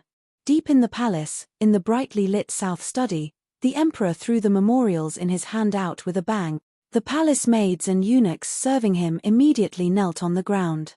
Especially eunuch Gao, who was closest to the emperor. His face was also hit by the memorials, but he did not dare to cry out in pain. He only scratched his head and shouted, Your Highness, please calm down. How am I supposed to calm down? The emperor pointed at the stack of memorials with a gloomy expression. A day has not passed yet. 8 out of 10 of them are protecting the Li family and putting in good words for Feng Er. Good, very good. Pass down my orders. From today onwards, the Li family's case will be officially handed over to the Ministry of Official Personnel Affairs. Remove that Li Sai from the Ministry of Official Personnel Affairs as well, and let the Murong family's people handle this case. Yes.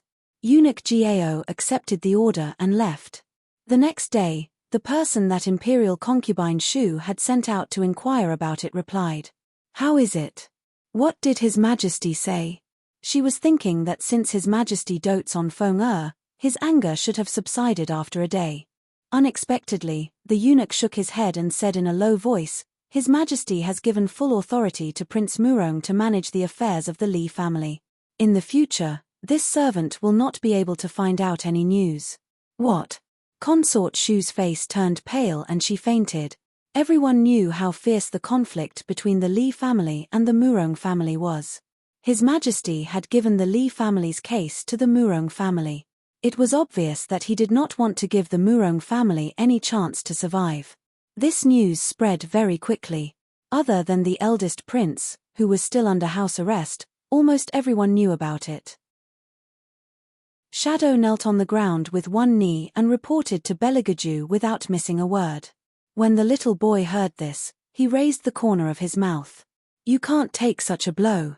You fainted really quickly." Shadow did not say anything. At that moment, other than admiration, there was also a trace of fear in his heart. Logically speaking, he should not be afraid. However, he was someone who knew all of His Highness' plans. Because he knew too much, he felt that His Highness in front of him was so smart that he could not breathe. If His Highness did not have an accurate understanding of everyone, how could this scheme be arranged so closely? Everyone in the palace was saying that the Murong family had won the battle between the Li family and the Murong family. No one knew that everything behind the scenes was set up by an 8-year-old boy. The Murong family might have benefited from this battle in the imperial court. However, he was just a chess piece that His Highness used to destroy the Li family. Until now, Shadow still did not understand why His Highness suddenly decided to take the lifeline of the Li family.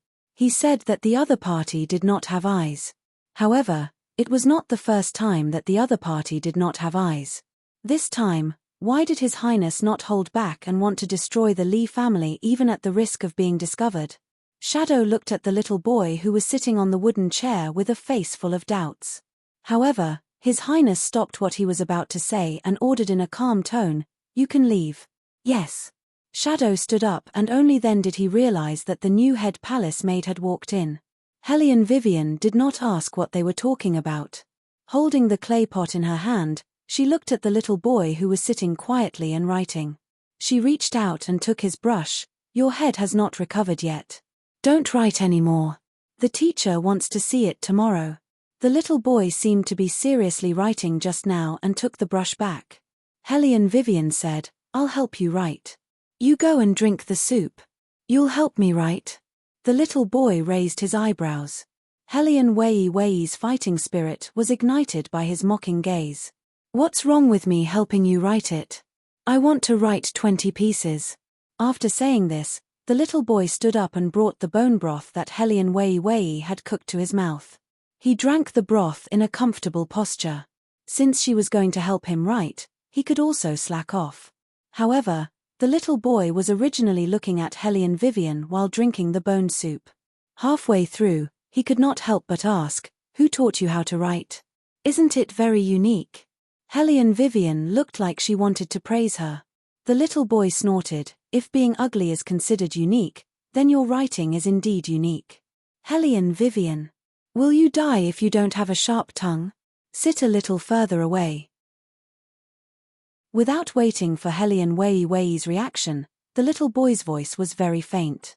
He held the brush through her hand and said slowly, "When you're making the tick, you need to use strength in your wrist." For a moment, Hellion Vivian thought that they had returned to the past. At that time, he also hugged her from behind and controlled her hand with a faint smile. "When are you going back with me?" He blurted out the words almost without thinking. The little boy's fingers paused. At that moment, his eyes became indescribably deep and unpredictable. At this moment, Shadow pushed open the wooden door with a bang and walked in quickly. He looked a little flustered. "Your Highness, bad news." Chapter 606. What's the matter? The little boy let go of Hellion Vivian's hand unhurriedly. Shadow's face turned pale, as if he did not know what to say. After glancing at Hellion Wei, he said, "It's the Imperial concubine's side. The imperial concubine said that after the eldest prince is imprisoned and killed, she will send Sister Wei over to serve the eldest prince. Bang! The little boy dropped the thing in his hand. He turned his head, his eyes almost overflowing with scarlet. What did you say? Your Highness, I think Her Majesty didn't mean it that way, Shadow still wanted to explain. The little boy smiled. It was extremely beautiful and dangerous, like a snake hiding in the grass suddenly spitting out its tongue. Go and tell Mother that it's impossible, unless she doesn't want Father to go to her place anymore. Yes. Shadow had never seen His Highness like this before. One of his eyes was wrapped in a white bandage, while the other seemed to have been dyed with a different color. He looked as cold and evil as a demon from hell. The little boy's chest heaved up and down, then he said, "Go and get Unveils here. Your Highness." Shadow was almost frightened by the scene in front of him. Master's face. The little boy seemed to have realized something. His tone gradually slowed down. Go and get her here. Shadow heaved a sigh of relief. He must have seen wrongly. How could there be a bloodstain on His Highness's face? The little boy stood with his back facing Hellion Vivian, so Hellion Vivian did not see his face. But from Shadow's expression, she knew that it was not as simple as it seemed. She walked over, then squatted down and hugged the little boy from behind. It's not like you to be so irritable. No one can take anything away from me, especially. The little boy took a deep breath, as if he was trying to calm down. The word "you" did not come out of his mouth. He pinched his finger and blood dripped out. Hellion Vivian was stunned, then she turned his little body around and kissed his forehead.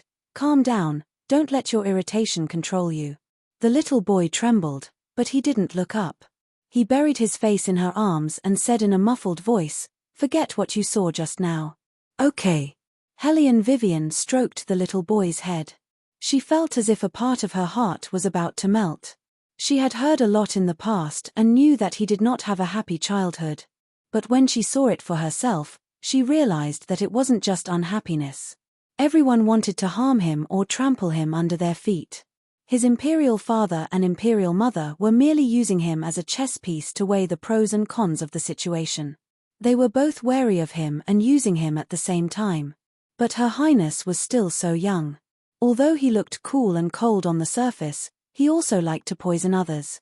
However, when he encountered something delicious, he would still open his eyes wide like other children. But today, his eyes were dyed red. Hellion Vivian knew that it was a sign that he was about to become a demon. It turned out that the imperial palace had forced him into this state from the very beginning. Hellion Vivian thought of this and hugged him even tighter.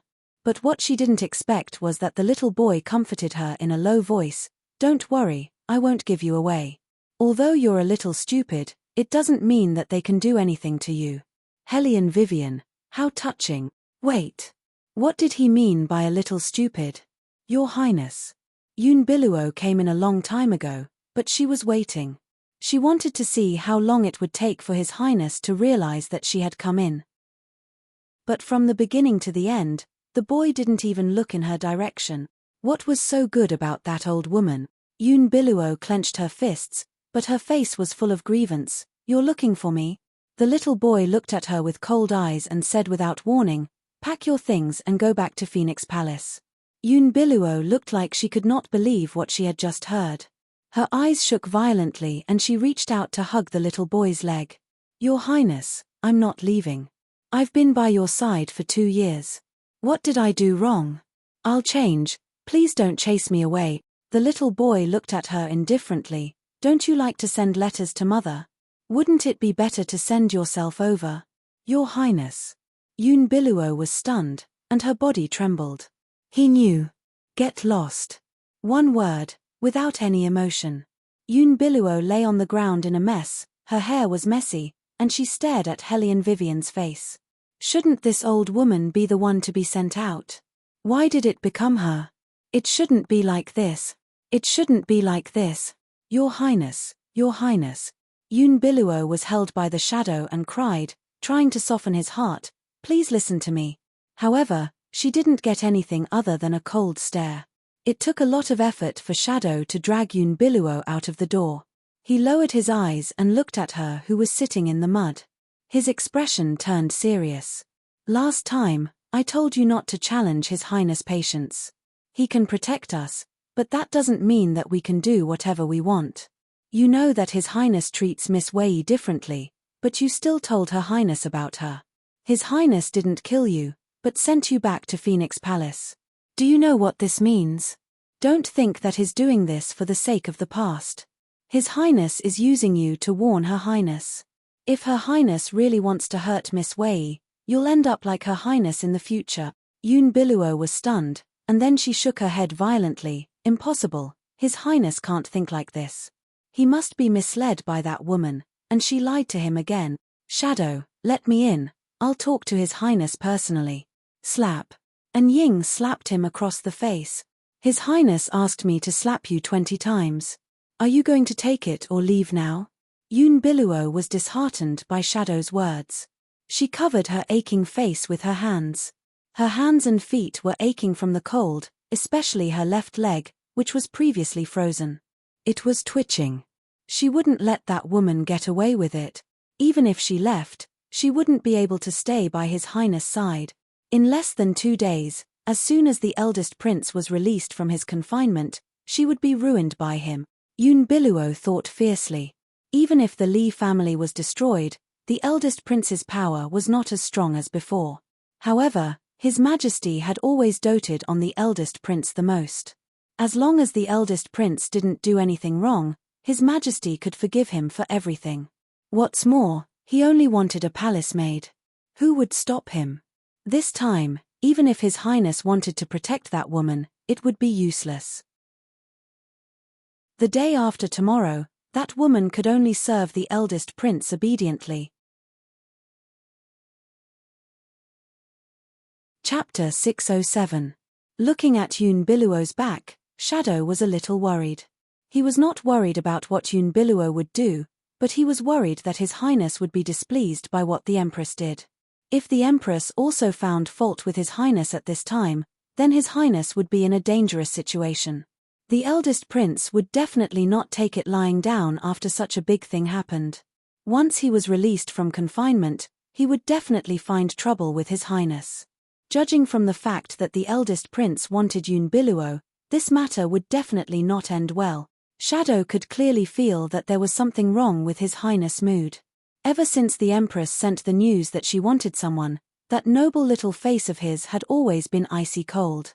Even when he was about to go to bed, it was still the same.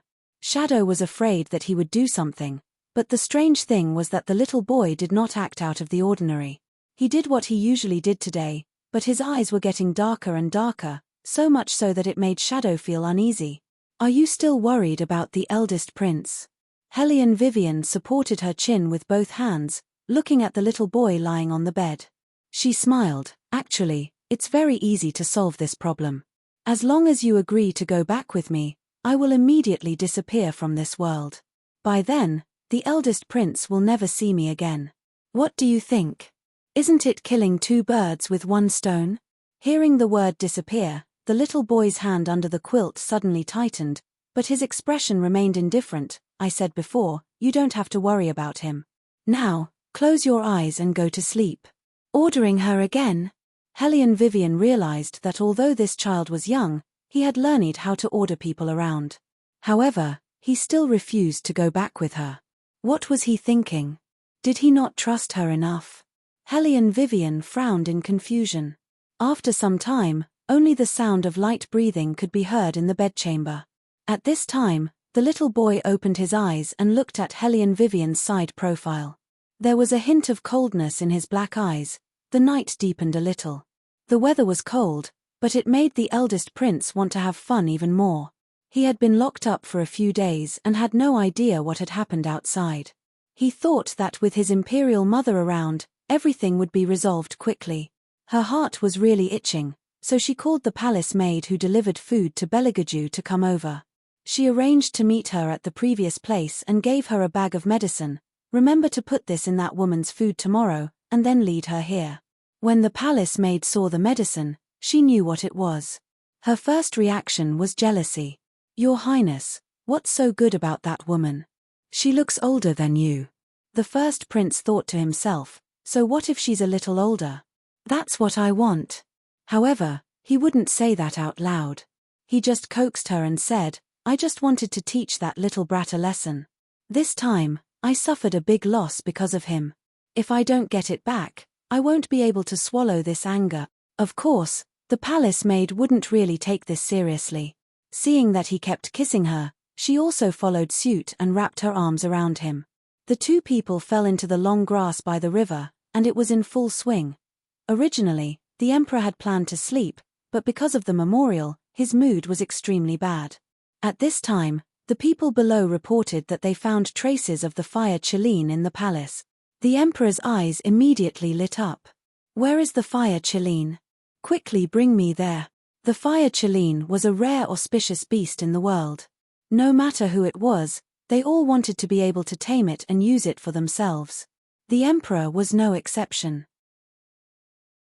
As long as he thought of being able to own the fire Chiline, the bad mood of the past 2 days completely disappeared, leaving only the excitement of seeing the fire Chiline. The people below didn't dare to delay. The emperor didn't even ride on the dragon and phoenix.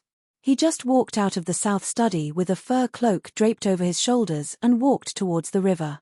The weather of the 12th lunar month was very cold outside, especially at night. Everywhere was a vast expanse of white, and even speaking was accompanied by fog. "Where is the fire Chiline?" The emperor was obviously excited, and his tone was not the same as usual.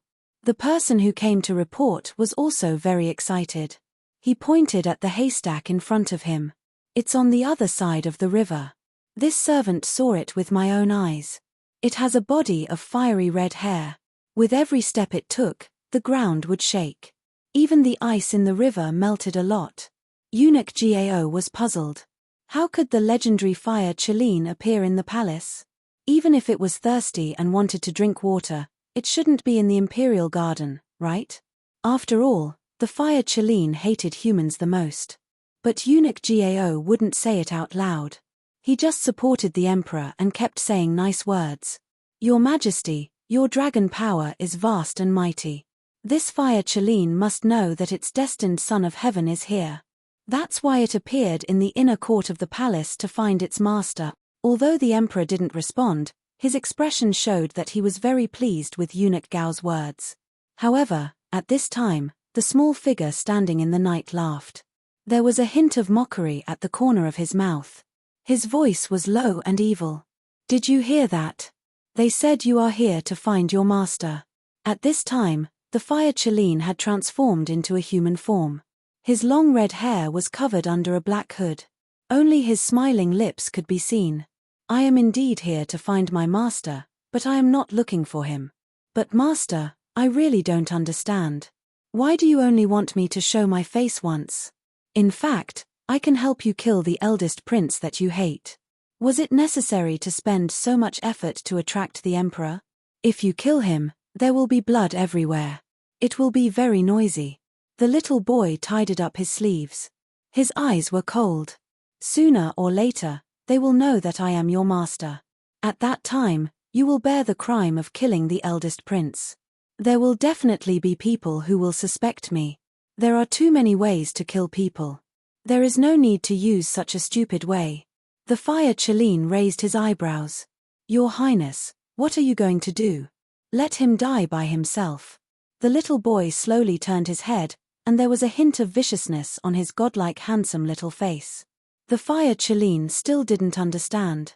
It heard the sound from the grass getting louder and louder. The emperor and his people were afraid that they would frighten the mythical beast, so their footsteps were very light. The closer they were to the river, the more cautious they were. The person who led the way saw the movement in the grass and immediately pointed in that direction. The emperor held his breath and wanted to quietly approach. But he heard a familiar voice coming from there. "What else can my father do other than put me in confinement? I know that he dotes on concubine Rome so much now. He will agree to whatever that woman says. I think my father's brain is not working well. Sooner or later, I will." Chapter 608. The eldest prince didn't finish his sentence, but this sentence alone was enough to make the joy on the emperor's face disappear completely. Eunuch Gao wanted to remind him. But the emperor held his arm tightly. He seemed to be extremely angry. His chest heaved up and down, and his teeth creaked as he gritted them. The two people in the grass were still lovey-dovey. How could they know what had happened? The palace maid nestled in the eldest prince's arms and said sweetly, "Your Highness, don't forget this servant when the time comes." Of course. Seeing that the two people were about to be intimate again, the emperor kicked the palace lantern in the eunuch's hand over. The eldest prince was shocked and shouted, "Which blind thing dares to disturb me?" He had come here many times. Under normal circumstances, no palace servant dared to come here. They were afraid that if they saw something they shouldn't see, the eldest prince would punish them. That was why the eldest prince was so arrogant. He pulled his clothes over and planned to go out and teach that person a lesson, but before he could stand up, a gloomy and cold voice sounded in his ears, "Eunuch Gao, go and tell this unfilial son who disturbed him." As soon as he heard the words Eunuch Gao, the eldest prince's expression changed. His lips trembled as he called out in fear, "Father." The palace maid was even more scared. With a bang, she knelt on the ground. Looking through the grass, she could only see a corner of bright yellow. She kept kowtowing and didn't dare to say a word. The emperor didn't care about feelings for a palace maid. "Throw her into the river." "Yes." A few guards lifted and put her down. The sound of water splashing could be heard. The palace maid didn't even have a chance to struggle before she was drowned in front of the eldest prince. The eldest prince was stunned. With a pale face, he slowly knelt on the ground. "Father, this child didn't do it on purpose. This child just..." The emperor didn't even look at him. He turned and left. He only asked people to put him in the water to sober him up. In this kind of weather, going into the river and getting into the water could cost a person his life. It seemed that this time, the emperor was really angry. It was obvious why he was angry. Not only did he not see the auspicious beast he wanted to see, but he also heard the first prince's treacherous words with his own ears. Right now, the emperor couldn't wait to cripple him. However, he was still his most beloved eldest son after all. In the end, he did not kill him. The great prince was only wearing a pair of cloth pants. He trembled as he stood on the shore. His lips had turned blue. However, none of this could stop the chill in his heart. His head was already in a mess. He began to think in a panic. When did his imperial father come? What did he say? How much did his imperial father hear? The more he thought about it, the more panicked he felt. No, he had to find imperial father and explain. The great prince wanted to walk out of the water, but he didn't expect to see a little boy in the grass. He was too familiar with that little boy. He had a small body, but he always had an annoying sense of oppression. Obviously, the thick grass gave him a good cover. The two guards in the distance were talking and did not notice him. The first prince's expression immediately turned ugly. "Why are you here?" He would never have thought that today's meeting was related to a child. However, the little boy's next words completely froze him in place. He said, "Of course, it's to see what you look like before you die." The first prince's expression froze. His eyes suddenly widened. For the first time, he seriously looked at the little boy who was always bullied by him. There was anger in his eyes. "It's you. You deliberately led imperial father here. It seems that you are not so stupid that you can't be saved." The little boy brushed the cloak on his body. "I waited for so many days. Finally, you came out again. It really wasn't easy." The first prince was completely enraged by his attitude. He pulled him over. Just as his fist was about to hit him, the little boy easily caught it in his palm. You. The first prince looked at the little boy's face in shock. Beligaju only smiled. The corners of his lips were very cold. "Originally, I didn't plan to get rid of you so quickly, but you didn't have eyes and wanted to touch my most important thing. You monster." The first prince roared. "Does imperial father know about this? I'm going to tell imperial father." There was a splash. The first prince's entire body fell into the water. He struggled very hard. His hands reached up, but he couldn't resist the little boy's strength. Is it important whether that person knows or not? What's important is that in a short while, the news of a prince's premature death will spread in the palace. After saying this, the little boy stood up and hid in the grass. The first prince was still struggling, but it was obvious that he had no strength left. In addition, the water was full of ice. It was impossible for him to swim to the shore. The guards heard the commotion, but by the time they pulled the first prince out, he was already dead. If it was summer, it might be easy to save someone in the water. However, it was winter. The survival rate was low, let alone rescue someone. No one would have thought that a punishment would cause a prince to lose his life. When the emperor heard the report, he was stunned. His heart ached for the first prince, but he also felt relieved. He didn't know what to feel at that moment. Consort Shu, who couldn't take the blow, went crazy. She rushed to the riverside with disheveled hair. She touched the first prince's cold body, crying and laughing at the same time. She said that she was going to settle the score with Consort Rong. She insisted that it was Prince Murong's family who had caused her son's death. As a result, the favor that Prince Murong's family had received from the emperor became a hot potato. They had to be careful in their actions. No one would have thought that all this was related to an unfavored little boy. Except for Hellion Vivian. Her profession had determined her way of thinking. In addition, when she was in the Tang sect, she had specialized in criminal psychology. Therefore, Hellion Wei's ability to analyze matters was always close to the mark.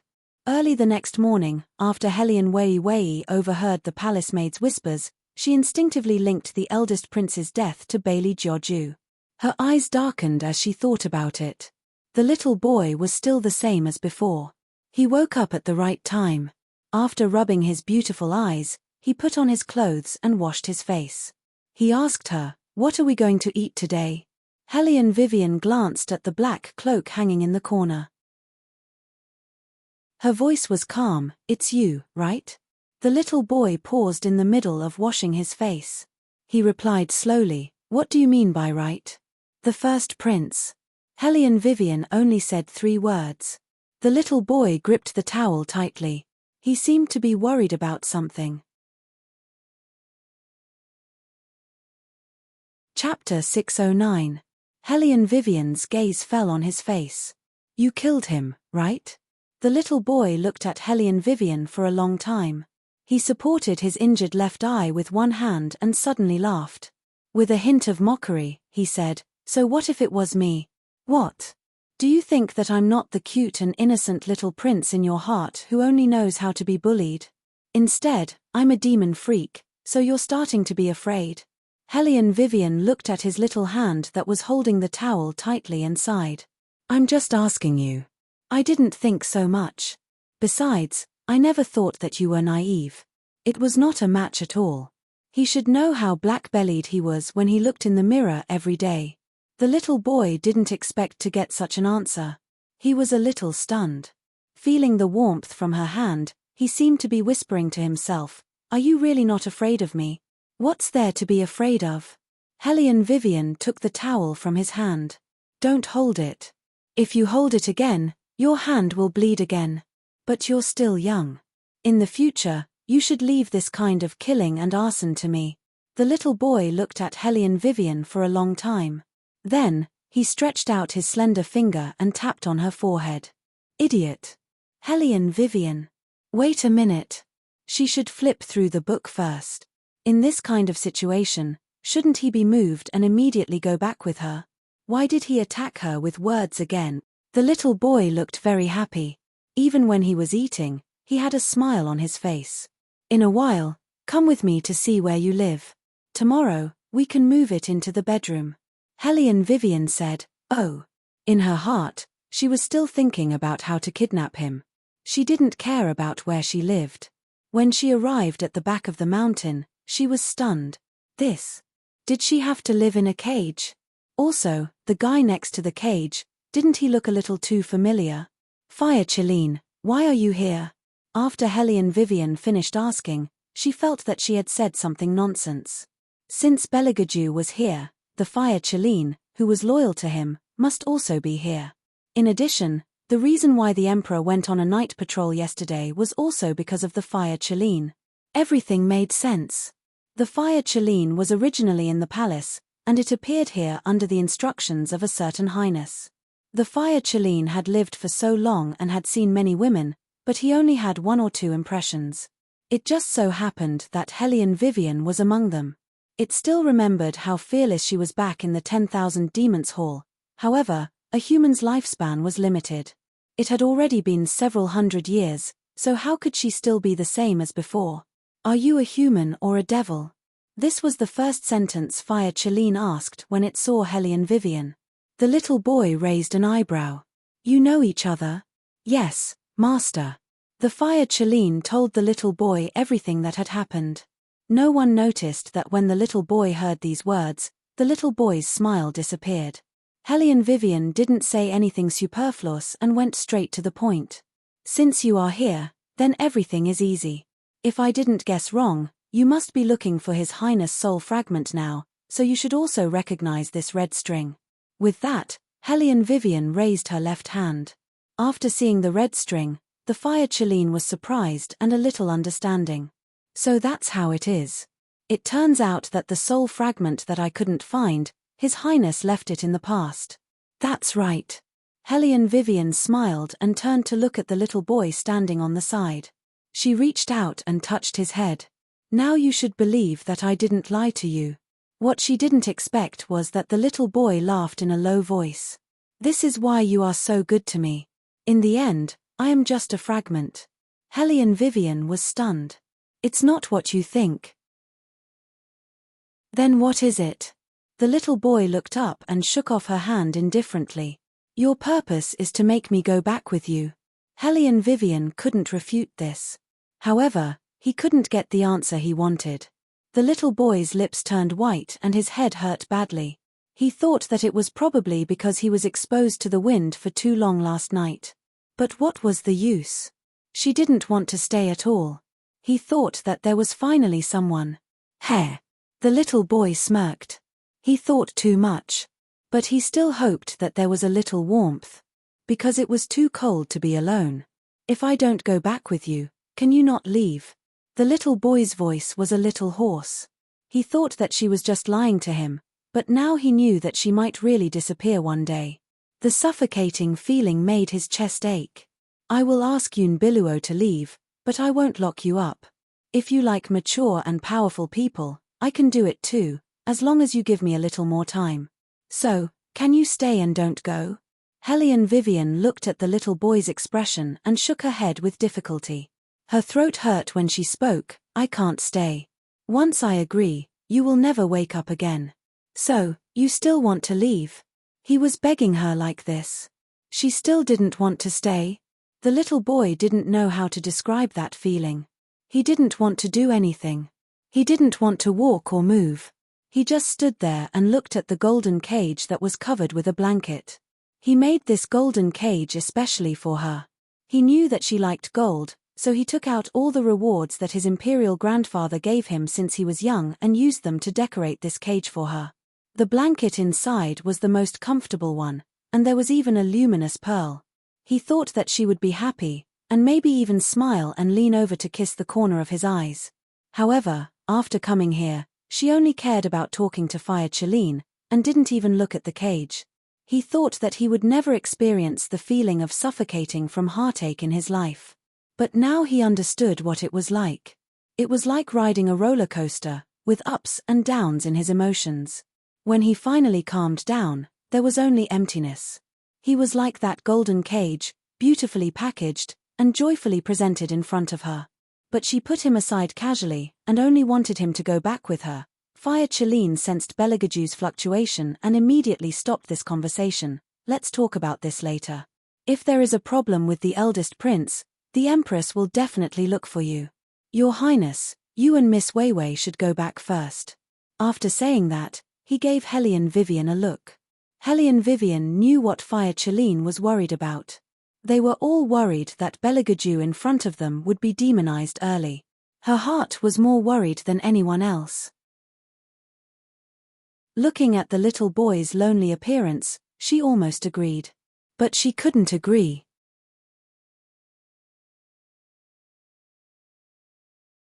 Chapter 610. And Ying could clearly feel that his master's mood was not quite right.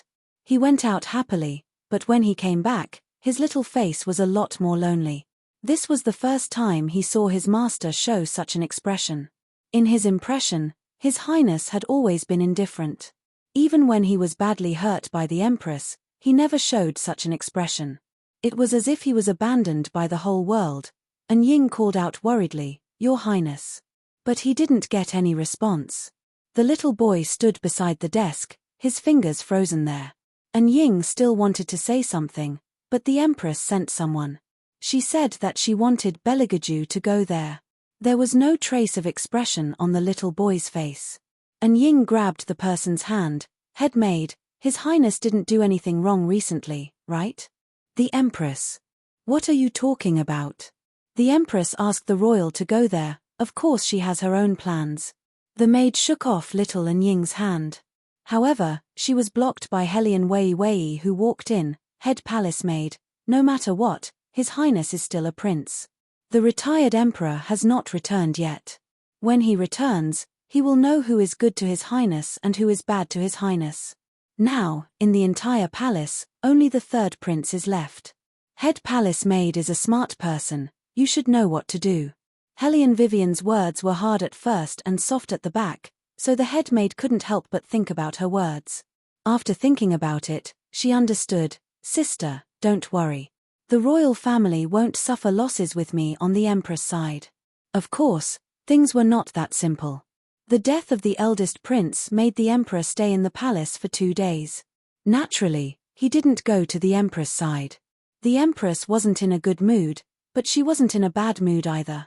She looked at the little boy standing in front of her and said in a casual tone, "The crown prince's death was too timely. I can let that maid stay by your side for a while longer, but why did you chase Biluo back?" That's what it is." The little boy turned his face sideways, his eyes calm. "Don't think about the people around me in the future, unless you don't want to see that man again." The Empress took a deep breath. "Are you threatening me?"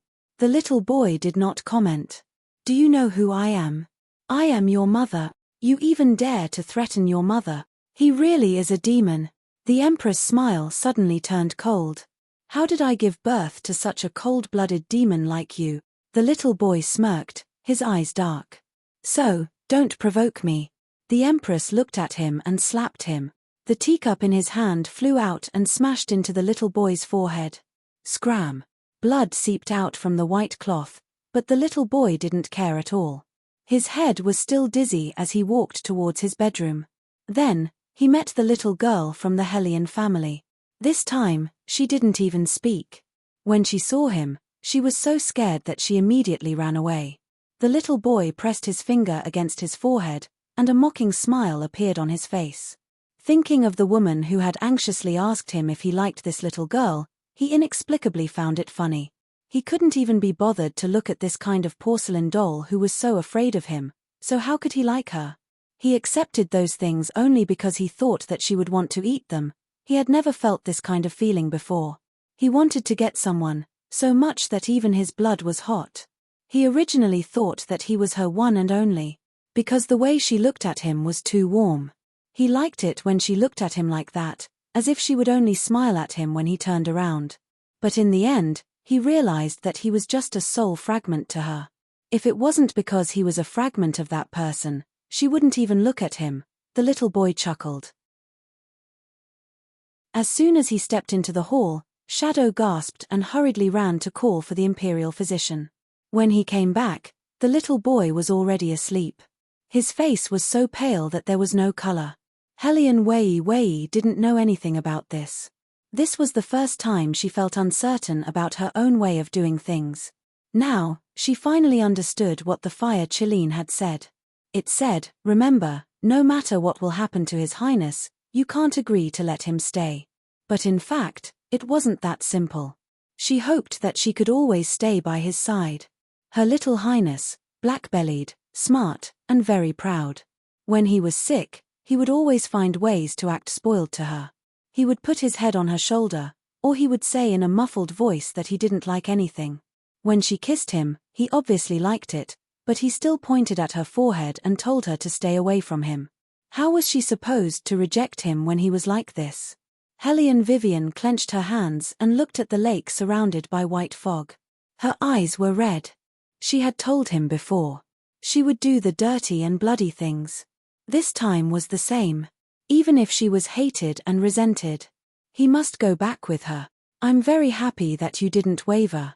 The fire Chalene's voice sounded in Hellion Vivian's mind again. It sounded very tired, but things are a little bad.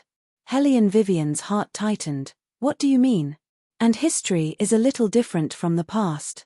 Although the general direction is not wrong, because of your appearance, some things happened in advance. The fire Chalene seemed to be trying hard to support something. Fortunately, it hasn't caused a big mistake. This can be made up. The bad thing is that the soul fragment has autonomy. We have underestimated His Highness. You know, he won't be tamed by anyone. Hellion Vivian's voice was faint. I have never thought of taming him. I just want him to live and stand in front of me. The fire Chalene looked at her red eyes and lowered its head. I was wrong. However, once a soul fragment has its own autonomy, it will be very difficult to bring him back. Moreover, his current thoughts have already affected the third fragment. Right now, the second and third fragments are showing signs of merging. Signs of merging? Hellion Vivian was stunned. What do you mean? The fire Chalene's voice was very deep. According to the appearance of the two fragments, it means that His Highness left the fragments in the past. From the demon to the human, His Highness lost all his memories. He won't remember your appearance in the demon world. But the next fragment, he will inherit the existing memories. If you want His Highness to wake up, you must bring the two fragments back together. So the plan needs to be adjusted. You go directly to the time when the third fragment appears. Now. Hellion Vivian paused. I haven't. The fire Chalene lowered its voice and interrupted her. You will leave sooner or later. It's better to leave early. Chapter 6:11. Hellion Vivian's fingers stiffened. I know. The fire Chalene's voice gradually became weaker. Large snowflakes fell from the sky and dyed Hellion Vivian's eyelashes white. She reached out and patted her face, but couldn't resist the sadness in her heart. She slid down the wall and fell to the ground, her shoulders trembling. The north wind whistled past. That night, the little boy didn't sleep well. He had a dream. In the dream, she said that she was very cold and looked at him pitifully. As a qualified master, he couldn't let his prey be cold. He remembered that he had put a fur coat in his bedroom and ran to the inner room. But because he was too small, he couldn't reach it at all. He anxiously ran in circles and didn't care about anything else. He moved a chair and climbed up, his fingers reaching for it again and again. In the end, he finally got the fur coat. However, there was already a figure beside her. It had his appearance, but was much more mature. Tall and big, he could easily hold her in his arms and use his own body temperature to warm her. She curled her lips and didn't have her usual arrogance. She just nestled in the arms of that figure, obediently like a well-behaved fox. The little boy stood just a door away from the inner room. He stared blankly at this scene, as if he was a little fool. He held the fur coat in his hand, and when he put it down, he found that there was a cut on his knee. It was probably when he was climbing the chair and knocked into the wardrobe. The sudden pain spread from his leg to his chest. He was in so much pain that he found it difficult to breathe, but he still wanted to look at her. For the first time in his life, he hated that he was younger than her. He hated that he wasn't tall enough. He hated himself. But what was the use? She didn't even look at him. The little boy held the fur coat tightly in his hand and asked, why? Why did she have to choose that person? Why couldn't he? He asked until his voice was hoarse, but he still didn't get any reply. Your Highness, Your Highness. It was Shadow. Wounds that had been treated should not be touched, but since His Highness fell asleep, Shadow was worried that His Highness would touch his forehead. The little boy finally woke up. After realizing that everything was just a dream, he let out a sigh of relief. Then, he stood up from the bed and coughed a few times. His little face was abnormally red. He thought that as long as he went to find her and let her see his wound, she would definitely care about him. Therefore, he didn't care about anything else and just ran out. But the room next to it was empty. The little boy's hand froze. His grip on the doorknob tightened as he turned around and shouted, "Shadow, where is she?" "Her." And Ying was stunned, then realized who the little boy was talking about. He said, "Since you came back, Sister Wei has been in the room and hasn't come out. I thought she was asleep, so..." Before he could finish his words, the little boy ran off and barged into the Phoenix Palace. He looked at the Empress with cold eyes. "Where is she? Where did you take her?" "Who?" The Empress narrowed her eyes. "Do you know what you're doing? How dare you barge in without notifying me? Where is your etiquette as a prince?" Bam! The little boy threw the lantern in his hand to the ground. His eyes were bloodshot. "She's gone, and you're still talking to me about etiquette. Where is she? I don't know who you're talking about." The Empress looked at the pair of red eyes and began to feel uneasy. "I didn't touch the people around you." The little boy actually knew that it couldn't be the Empress. He just wanted to come and take a look, even if there was a slight possibility. But in reality, she was nowhere to be found. It was as if she had never existed. The uncontrollable panic was like a tidal wave, drowning him. The little boy returned to his original room. The world was so quiet that it was scary. He stared at the bed and his eyes trembled slightly. Then, he raised his hand to cover his eyes and took a deep breath. He was the only one left in this space. All the reports said that she was gone. The little boy clenched his fists so hard that red marks appeared on his palms. Just as his fingers slowly loosened, something slid down from his eyes. He didn't know how long he sat on the ground. Maybe it was 2 hours, maybe it was 4 hours. In the end, he chuckled lowly. Crack after crack appeared under his feet. In that instant, it was as if the entire room was trembling along with him. In the midst of the flying sand and stones, a small figure walked out from the darkness. His delicate face was still covered in blood. Behind him was a collapsed house. The snow and dust soaked the entire palace. Cough, cough, cough. When Hellion Vivian opened her eyes again, she was in the sacrificial palace. The young version of Nangong Lai was looking at her as if she was a monster. He even poked her face with the sacrificial crutch in his hand. He had an unruly appearance. "Hey, are you a human or a ghost? Why are you here?" Hellion Vivian pressed her temples. She couldn't help but wonder if the fire Chiline sent her to the wrong place. "Are you a mute?" Nangong Lai's youthful and handsome face slowly approached. Suddenly, he smiled wickedly. "This is really interesting. I was just helping our Jew with his divination and went out for a while. When I came back, you appeared in the divination. TSK TSK TSK, don't tell me you're our Jew's destined Hongluan?" When Hellion Vivian heard the 2 words "a Jew," her heart ached. Nangong Lai touched his chin. "You look good, but why do I feel like I've seen you somewhere before?" "Where is he?"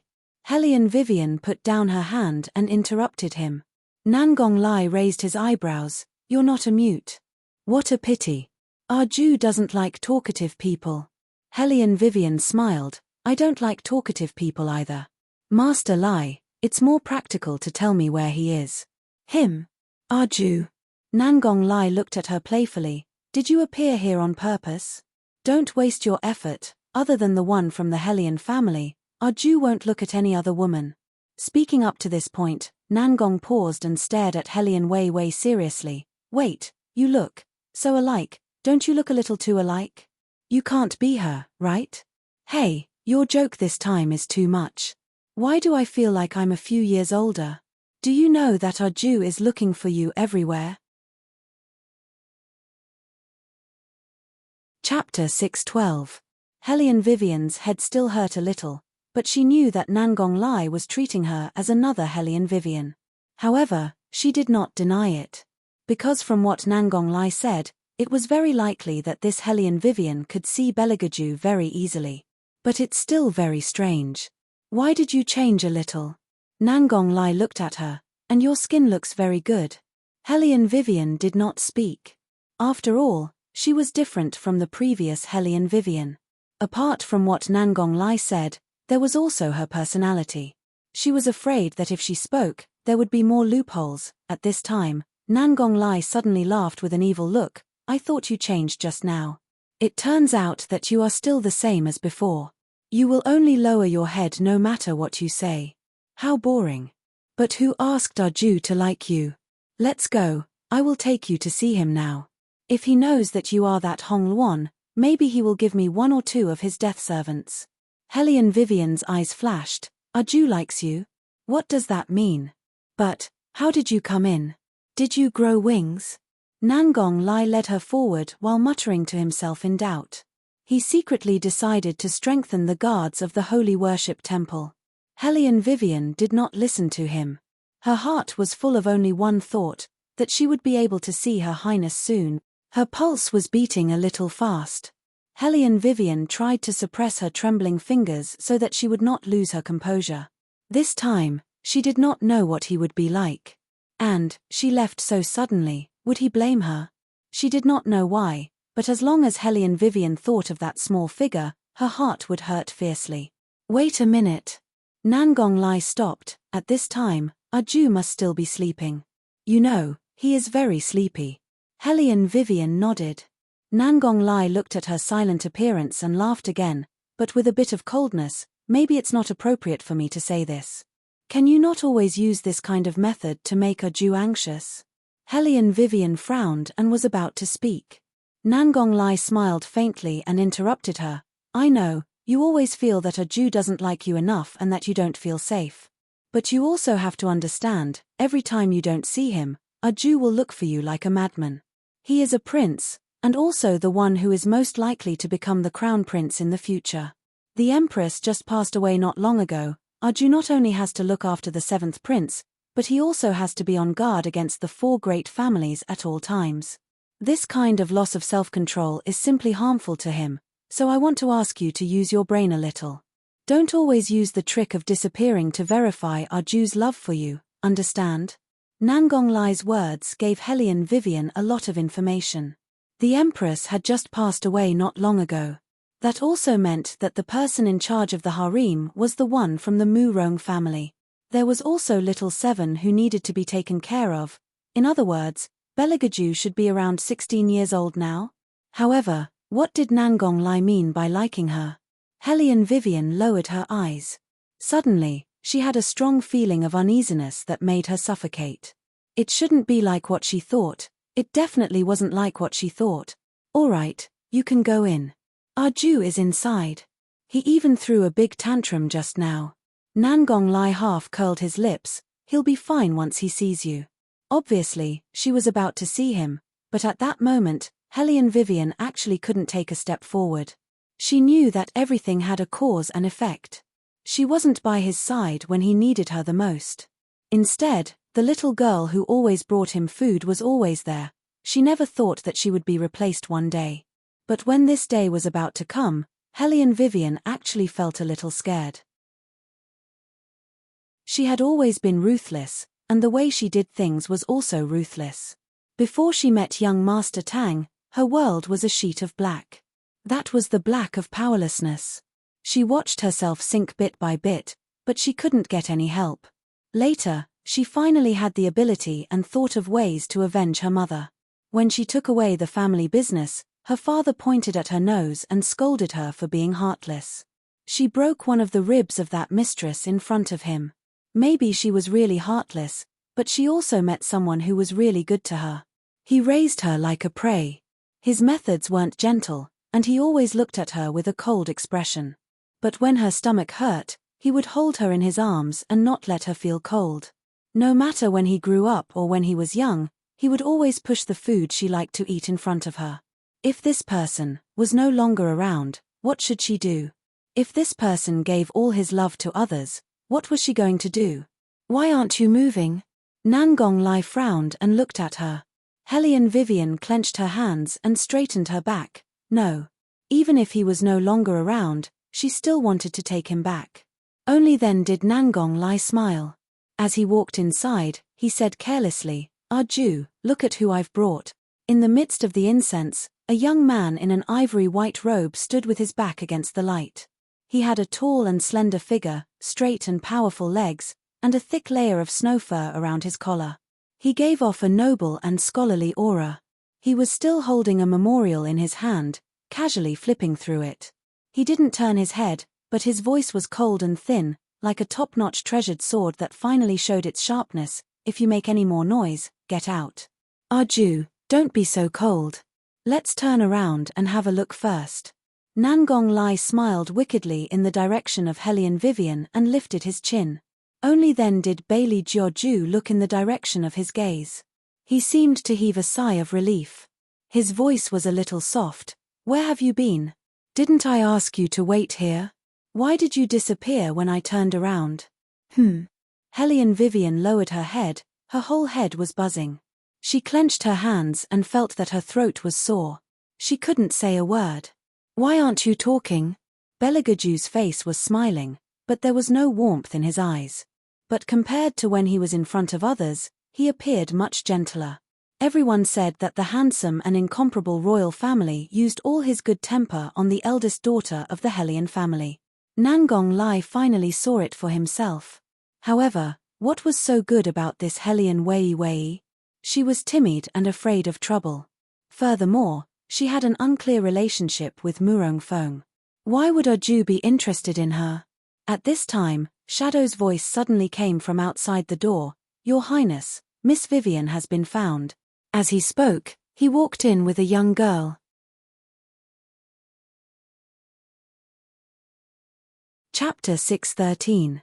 The girl was about 13 years old. She had already grown up, but she hadn't changed her childhood temperament. With a little fear in her expression, she glanced at Belagaju and admitted her mistake in a low voice. I didn't mean to. Wait a minute. Nangong Lai reached out to touch his forehead and pointed at the girl. Are you Hellion Vivian? The girl nodded and bit her thin lips.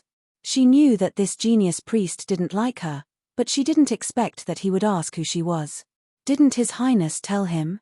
Nangong Lai saw this and cursed. What the hell? Master Lai. Shadow knew that his master treated Hellion Vivian differently, so he couldn't help but remind, His Highness is still here. What's wrong with him? I just want to ask, if she is Hellion Vivian, then.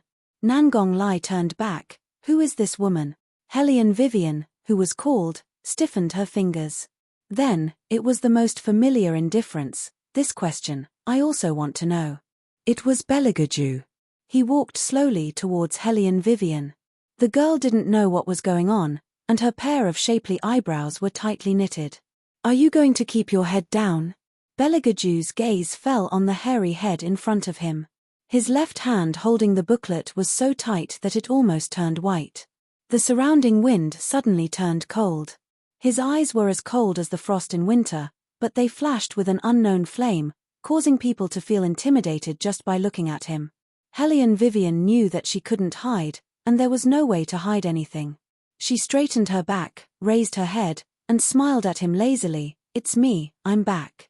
At this time, Hellion Vivian saw the boy's appearance clearly. Compared to when he was an adult, he was more noble and clean, showing off his ability.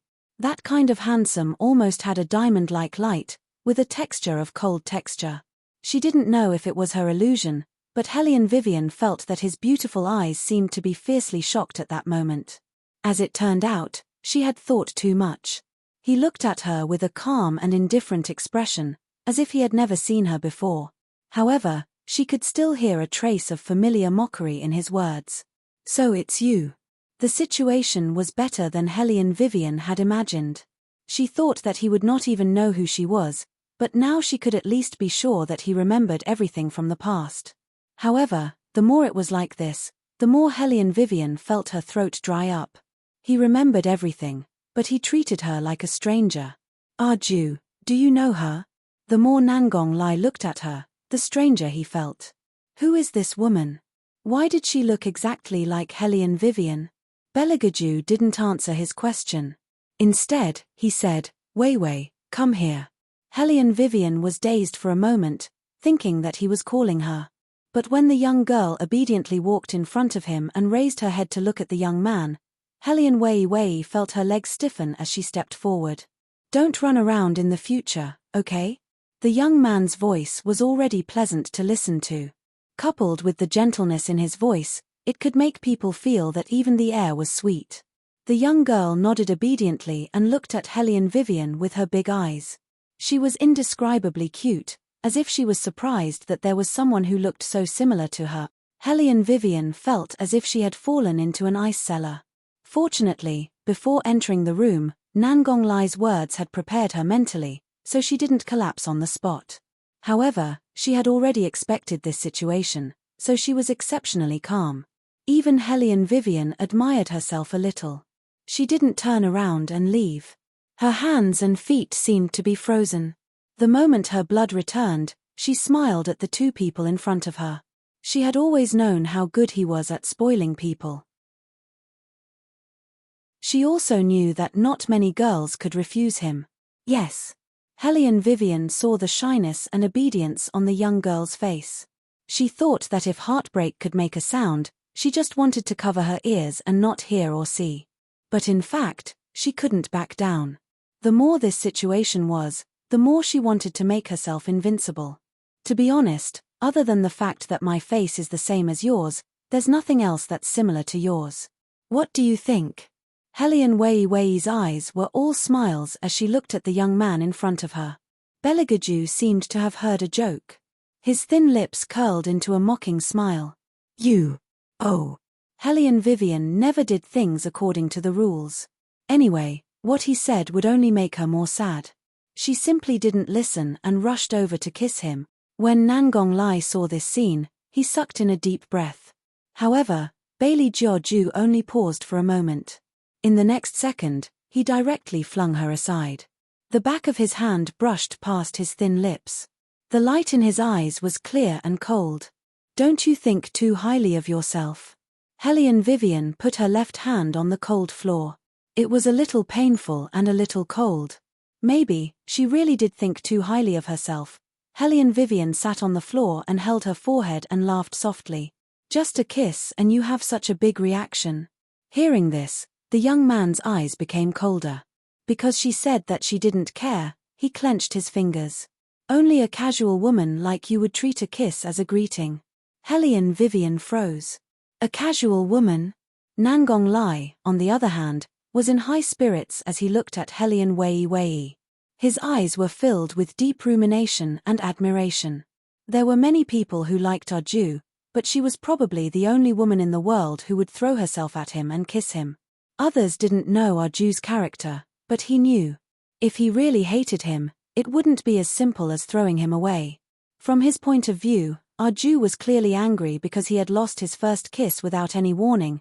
However, he felt that the atmosphere between these two people was strange. Moreover, looking at Little Shadow's expression, there seemed to be something else going on. Nangong Lai touched his chin and fell into deep thought. The young girl's mouth was wide open from the beginning. She was obviously shocked by Hellion Vivian's action. Your Highness, she. Beligaju didn't look at the young girl. Instead, he lowered his body and looked at Hellion Vivian. With a cold and deep voice, he said slowly, "She's just an insignificant person." After that, he stood up and said to Ying, "Don't let anyone in so casually in the future." Shadow said with difficulty, yes, his eyes were fixed on Hellion Vivian's face and didn't move away for a moment. After all, no one else knew. Only he knew what happened that year. Chapter 614. How can you blame Ying for this? Nangong Lai looked at Hellion Vivian with a smile that wasn't a smile. I was the one who brought this woman in. If you want to blame someone, blame me. TSK, it's good to look exactly the same. Otherwise, I wouldn't have brought her in front of you. Arju, how about this? Since I'm the one who caused this trouble, then I'll settle it. I'll immediately take her out of the palace. You and Miss Hellion must have a lot to talk about, so we won't disturb you. After saying that, Nangong Lai wanted to reach out his hand. Beligaju looked at him coldly. That kind of warning gaze made Nangong Lai's hand freeze in place. Arju, this won't do, that won't do, what do you want? Nothing. The young man's voice was very cold, with indifference. It's just that no one can leave unscathed after touching me. Nangong Lai was stunned. Arju, you can't be serious, she just kissed you. You can go. The young man's calm voice interrupted Nangong Lai's words. Nangong Lai was dumbfounded. Arju, I came to find you this time for a serious matter. You're red. I don't want to talk about serious matters today. The young man looked at him and smiled, but there was no warmth in his eyes. Do you want to go by yourself, or do you want me to kick you out? Nangong Lai's scalp went numb, he cleared his throat. I'll go by myself, but there's a condition. Speak. The young man frowned with a faint impatience, but because of his age, he looked very good. Lend me one of your death servants. Nangong Lai smiled charmingly. The young man didn't look at him again. You go and pick one yourself, it's best to get out of here right now. After getting what he wanted, Nangong Lai didn't stay for a moment longer. After throwing Hellion Vivian a look that said I want to help but can't, he immediately left. He actually wanted to watch the show for a while, but he wasn't in a hurry. After all, there would be plenty of time to inquire about gossip later. Nangong Lai's departure seemed to have taken away the only warmth in the palace. However, Hellion Vivian was glad that she had this little bit of time to catch her breath and sort out her emotions. The young girl also realized that something was wrong. She reached out and tugged at Belegaju's sleeve. Your Highness. Belegaju turned around and said with a smile, Are you angry with me? The girl's voice was very low. The young man's elegant side profile revealed a hint of gentleness. Why would I? I'm just a little anxious. I know, I won't mess around in the future. As if making a promise, the girl opened her eyes wide. The young man nodded, looking extremely doting. Hellion Vivian looked at this scene and did not show any expression.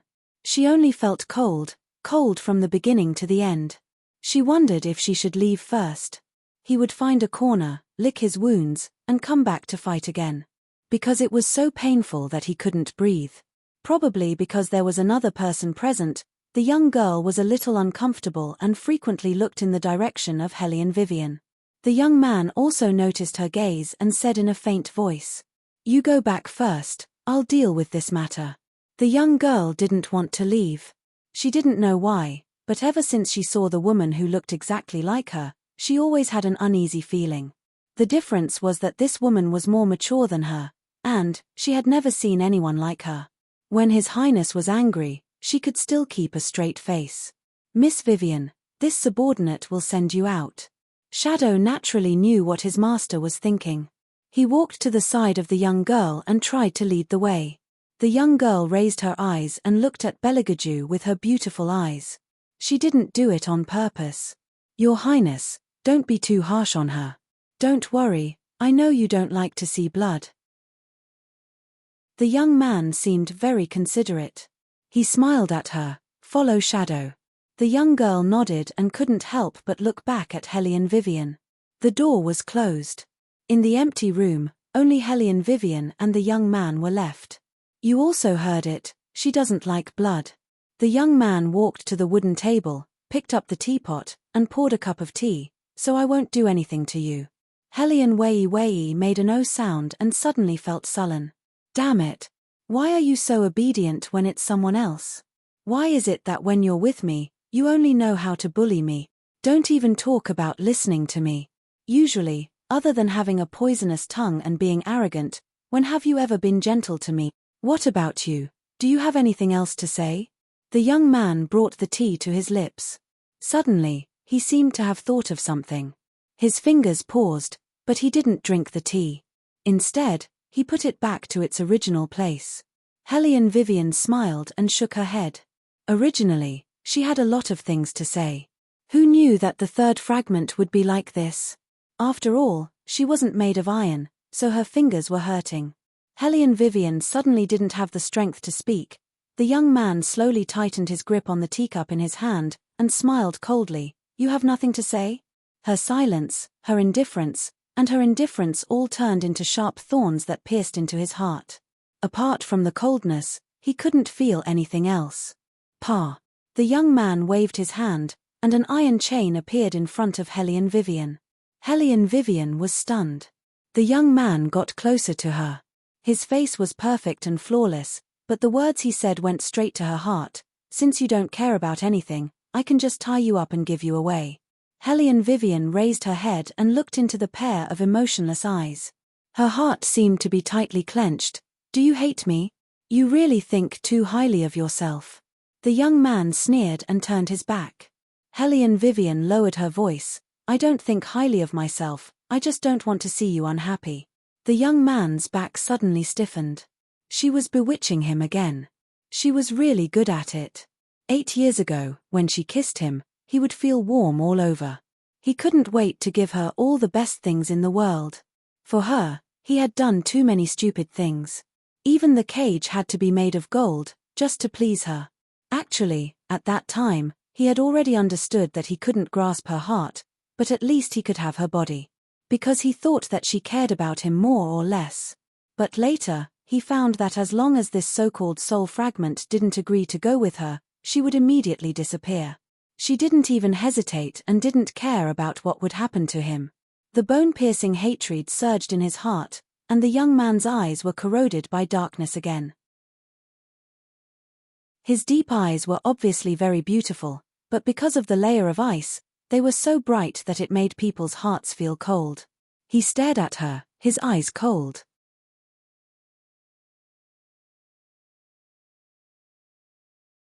Chapter 6:15. Who said I'm not happy? The youth smiled, his face was too handsome. Can't you see? I'm very happy that I have someone by my side. Compared to you, she's very obedient and very young. Hellion Vivian's blood seemed to have solidified, but the corner of her mouth curved up. I didn't expect you to like such a young one. We're about the same age. The youth's voice was faint. It's because you're too old. Oh, no, it should be said that until now, you've always been the same age. 8 years to you, it's just a blink of an eye. Hellion Vivian lowered her head and looked at the iron chain under her feet. So, who are you going to give me to? Who do you want me to give you to? The youth's voice turned cold. Hellion Vivian looked at him for a moment, then something flashed in her mind. Suddenly, she smiled. I think Nangong Lai is not bad. You see, he's handsome, good to women, and has power. Listening to her words, the youth's eyes became colder and colder. I really underestimated you. You have power and influence, Herr. Your Highness, you're the one who asked the question, I'm just answering. As Hellion Wei spoke, she lowered her head and picked up the iron lock. She tied it around her body and said seriously, all right, you can send me away now. The young man looked deeply into her eyes and said in a deep voice, this is what you want to say to me after 8 years. It's really. Herr, forget it, and Ying, throw her out for me. Hellion Vivian, to be honest, she was a little dumbfounded. According to her speculation, shouldn't he let her stay? Why did it happen to be the other way around? Perhaps, she had thought too simply of things. After so many years, there were too many unpredictable things. She couldn't guess the youth's mind. Hellion Vivian was indeed thrown out, but because she was still wrapped in iron chains, the scene attracted the attention of the palace people. However, she couldn't just leave like that. She thought about it and said to Shadow, just now, your master said that he would give me to Nangong Lai. How do I get to the temple of ancestral worship?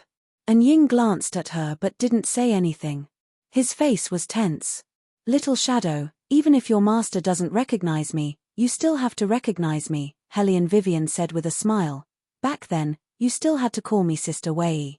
Shadow stopped in his tracks and turned back to look at her. Things are different now. What's the difference? Hellion Vivian smiled. Shadow lowered his eyes. His Highness has already fallen in love with someone else. There are some things that you shouldn't do. Just follow his lead and your situation will be better. Little Shadow, thank you for being so considerate. Hellion Vivian stretched lazily. The chains were still rattling. There are some things that I still have to do even if he likes someone else. However, I will try my best to follow his wishes. Shadow hesitated for a while and said, are you really going to Master Lai? Your Highness asked me to go. If I don't go, what if he gets angry? Hellion Vivian twirled the chains around her fingers as if she was thinking about something. That being said, he felt that His Highness would be even more unhappy if Sister Wei went to Master Lai. Shadow didn't say this sentence out loud. He just sent her to the temple of ancestral worship. Nangong Lai was wearing a holy priest's robe, pretending to perform a divination. When he saw Helian Wei being chained up and sent in, the corners of his eyes twitched. What is the meaning of this? Don't you want a death attendant? I'm one too. Helian Vivian was tired after standing for so long. She found a chair and sat down. Nangong Lai looked at the chains on her body. His eyes were full of playfulness. He was very familiar with this chain. It was made of ice iron. He had asked Arju for it several times before, but he didn't give it to him. Now he used it to tie a woman. Master Lai, His Highness said that if you are not satisfied, you can let her go elsewhere. Shadow immediately opened his mouth. He thought that Nangong Lai would understand what he meant. After all, Master Lai was one of the few people who understood His Highness. However, what he didn't expect was that Nangong Lai laughed. How can I not be satisfied? Arju gave me a beauty. I can't be happier. Just with the ice iron chain, he wanted her to stay. Master Lai. Shadow still wanted to say something. Helian Vivian said, Little Shadow, since Master Lai is satisfied, you can go back and report. Yes, go back and report. The smile on Nangong Lai's face grew. Don't forget to thank Arju for me. Seeing this, Shadow had to lower his voice and said, yes. After he left, Nangong Lai turned around and looked at Helian Wei. His slender fingers rested on his chin as he smiled and said, Tell me, what can you do? Beat people up. Helian Vivian gave him 2 words with a smile. Nangong Lai's mouth stiffened. Then, he curled his lips. What were you thinking at that time? You pounced on him and kissed him. Weren't you afraid that Arju would kill you on the spot? He won't. Helian Vivian was sure about this. However, some situations were still out of her control. For example, he might fall in love with someone else. Nangong Lai's eyes were devilish. Did something happen between you and Arju? Nothing. She couldn't let others know about the soul fragment.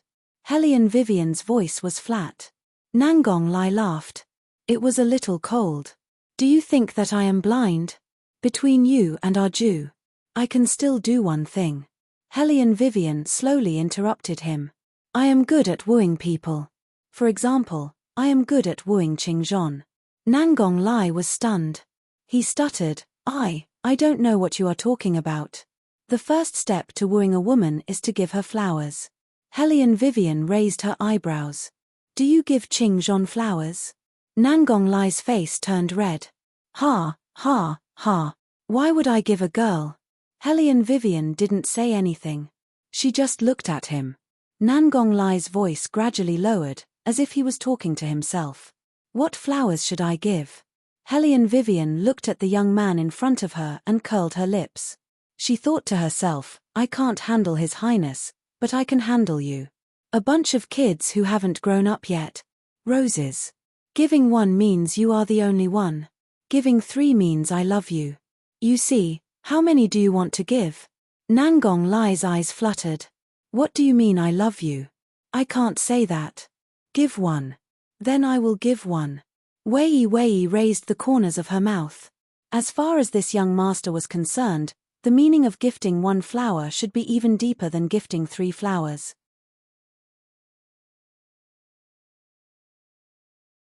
Chapter 6:16. I love you. Maybe he would say it many times. But the only one was the most touching.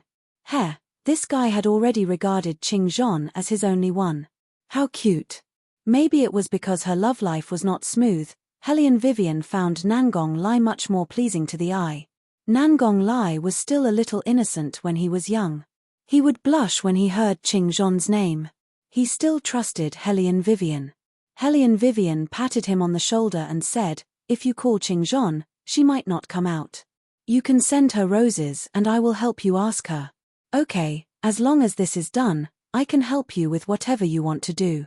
The 2 of them hit it off and talked about a lot of plans to woo her. Shadow was still standing outside the holy worship palace. He thought that Master Lai would not be able to stand the fact that His Highness sent a woman to him. Maybe he would chase her out after a while. However, He did not hear anything after waiting for a long time. He had to go back to Beligaju to report. Your Highness. Shadow knelt on the ground and looked at the noble young man sitting on the chaise lounge. He hesitated for a while and did not know how to speak. The young man seemed to be a little careless.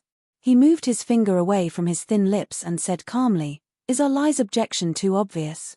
Then bring her back to." Before the young man could finish his sentence, Shadow broke out in cold sweat and said, "Master Lie did not object. He let her stay. Let her stay." The young man's finger that was holding the teacup paused. His eyes were deep. She did not ask to come back. Shadow shook his head. There was a crack. The teacup broke in the young man's palm. It was not clear whether it was tea or blood. The young man's face was calm. "This teacup is too fragile. Send another batch in." And Ying lowered his head even more and swallowed his saliva. Yes. That was a teacup given by the retired emperor. There were only 1 or 2 sets in the world and it was broken by the master. Our Lie doesn't like people around him. She won't be able to stay for long. The young man's cold voice sounded in her ears. And Ying nodded quickly. Young Master Lie is indeed like that. However, a day passed. Not only was there no news of the retreat from the ancestral hall, everyone was saying that the prodigy priest had been enlightened and brought a maid to pick flowers outside the palace. Picking flowers? After the young man heard this, he sneered, "I really didn't expect the priests of this dynasty to be so leisurely. Since that's the case, arrange more things for young Master Lie to do, so that he won't feel that life is meaningless." On the other side, Nangong Lai, who was eager to chase after her, was unaware of everything. As soon as he returned to the ancestral hall, he was overwhelmed with official duties. He didn't even have time to sleep, let alone make an appointment. Why are there suddenly so many things happening in the palace? Nangong Lai put his handsome face on the table and felt that he was about to collapse. However, he was sensitive and still felt that something was wrong. His left hand lazily supported his chin and his long eyebrows frowned. It's too strange. After all, Hellion Vivian was his maid and they were already comrades on the same front. Naturally, she was concerned about him. She found a stove and boiled 2 bowls of ginger water. She planned to send it in. She never would have thought that she would run into Bailey Jiaoju at the entrance of the hall. His appearance was still noble and indifferent, his steps were slow and graceful. He wore a crescent moon-colored robe, his shoulders were lined with clean and spotless fur. Shadow, who was holding an umbrella for him, followed behind him as he slowly walked towards Hellion Wei Wei. He lowered his head and glanced at the porcelain bowl in her hand. His cold eyes turned even colder. "Your Highness, my young master is inside." The servant didn't know what happened. He led the way for Beligaju with a smile. Beligaju started walking again. He walked past Hellion Vivian and entered the hall. No one knew how tight his hands were under his long sleeves. Nangong Lai was still lying on the desk. When he saw Beligaju, he immediately began to complain. "Arju, what happened in the palace these 2 days? There are so many things. I'm so tired." Tired? Bailey Jiaoju sat on the chaise lounge and leaned back. He reached out to loosen his fur collar and said, "I see that you're living quite comfortably. Going out of the palace, picking flowers, and now someone is making ginger water for you. In the past, it was a benefit that only he could get. Now, he knew that he was not special to her. What he didn't expect was that she could give the only warmth he had to anyone. It was ironic, wasn't it? How is it good? You did it on purpose, didn't you? You gave me so many things to do." Nangong Lai was not stupid. He just couldn't figure it out. "What did I do to offend you?" Beligaju turned his face and saw Hellion Vivian walk in. She said in a cold voice, "You think too much. Well, even if I think too much, you can find more people to help you from tomorrow onwards. I don't care how much money the Ministry of Civil Affairs embezzled." Nangong Lai held the brush in his mouth and patted the letter in his hand. He wanted to hear how a Jew was going to explain. However, Bailey Jiaoju was very calm and indifferent.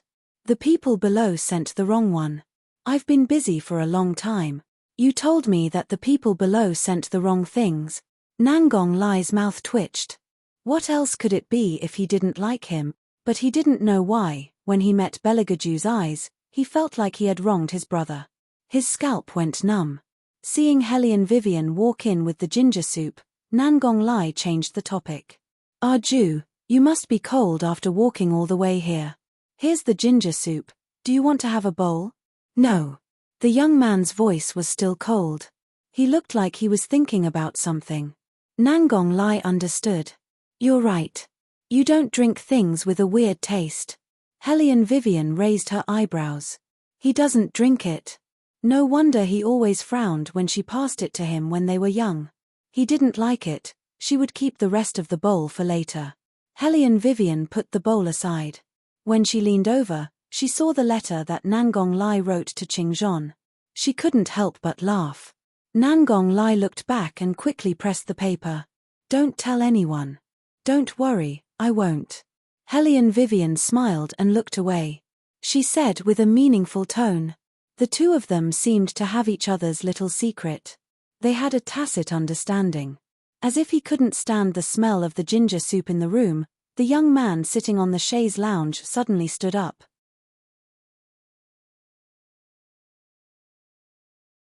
Chapter 617. In fact, he did not make a big noise. It was only because there was no sign that it was so sudden. Hellion Vivian looked in the direction of Belagaju with a puzzled expression and raised her eyebrows slightly. It smells so bad, how did you drink it? The young man did not look at her, but said to Nangong Lai coldly. Nangong Lai's nose twitched. Is it that bad? Why do I think it tastes good? It's good to eat more ginger in winter. Is that so? The young man sneered and then left.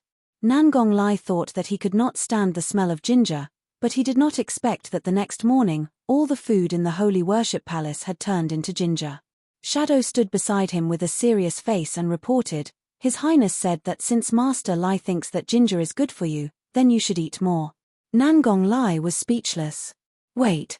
Say it clearly before you leave. Damn it, what else could it be if he did not like him? It was all ginger, how could he eat it? Wouldn't it be faster to poison him to death? Nangong Lai was about to break down. He finally could not help but push the things aside and bring Hellion Vivian to deliver the flowers. Has she come out? Nangong Lai was still very shy sometimes. Hellion Vivian glanced at him. Why are you in such a hurry? Qingzhon has entered the palace, of course, she has to report the news first. I know. Nangong Lai touched his chin, but I always feel that a Jew has been acting weird these 2 days. Do you think he will say bad things about me in front of Qingzhon? Hellion Vivian was absent-minded. I don't think so. Why would he say bad things about you in front of Qingzhon? He is not that free. That's true. Nangong Lai stomped his feet. He must have been overthinking. Our Jew had always been very slow when it came to relationships. He even kept a distance from the eldest daughter of the Hellion family. He should not have thought that he would fall for Qingzhon. No, he did not fall for Qingzhon. He just felt that this little girl was quite interesting. Yes, that's right, he just felt that she was interesting. Hellion Vivian raised her eyebrows. What are you muttering about?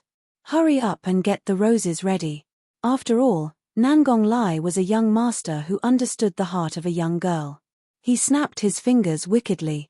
A beautiful rose appeared in his hand. Hellion Vivian smiled. I really underestimated you. It was no wonder that he was such a troublemaker when he grew up. He had learned all the tricks to pick up girls at such a young age. I'm woken up by my own handsomeness every day. I'm also very vexed about this.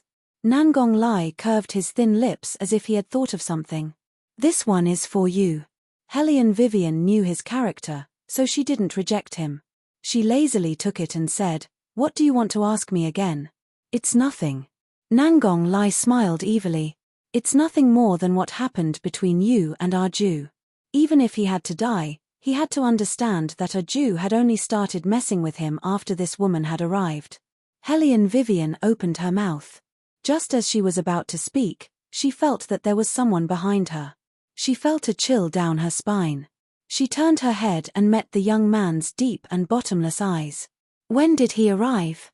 Why was there no sound at all? Nangong Lai also saw Belagaju, but his attention wasn't on him. Instead, he looked at Qing Zhon. Thinking of his actions just now, he couldn't help but feel annoyed. This girl saw him giving flowers. Did she think that he was a playboy again? No, he had to explain. Qing Zhon, continue what you didn't finish reporting just now. The young man retracted his gaze. His palms had already formed a crescent moon. He walked into the courtyard, exuding a cold aura, refusing to let anyone near him. Nangong Lai wanted to follow him, but he was stopped by the shadow guards. Get out of my way. Nangong Lai lowered his voice. Shadow lowered his eyes but didn't step back. Master Lai, His Highness has been in a bad mood recently. Please don't go. In a bad mood? Nangong Lai narrowed his eyes and smiled. Could it be that the young lady of the Hellion family went missing again? Shadow didn't speak, but glanced at Hellion Vivian. In fact, His Highness had been in a bad mood these 2 days. Not to mention that he was always in a daze, even when he was listening to news, he was absent-minded.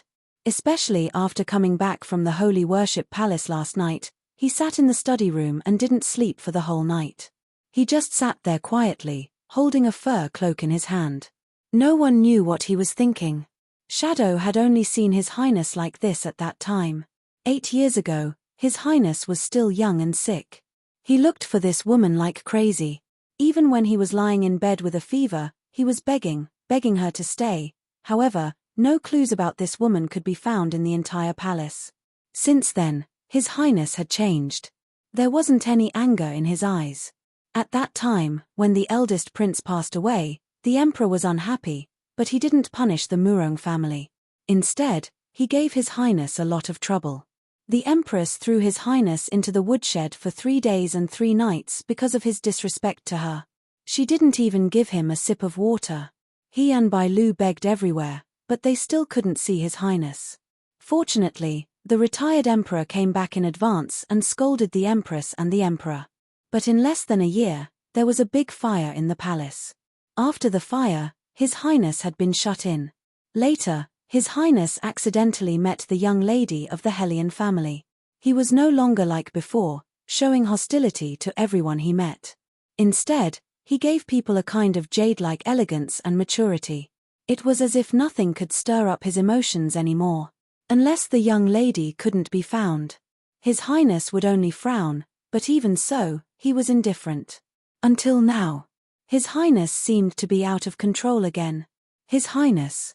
Qing Zhon was never a talkative person, but after she reported for a long time, she saw that her master didn't seem to hear her, so she couldn't help but tilt her head.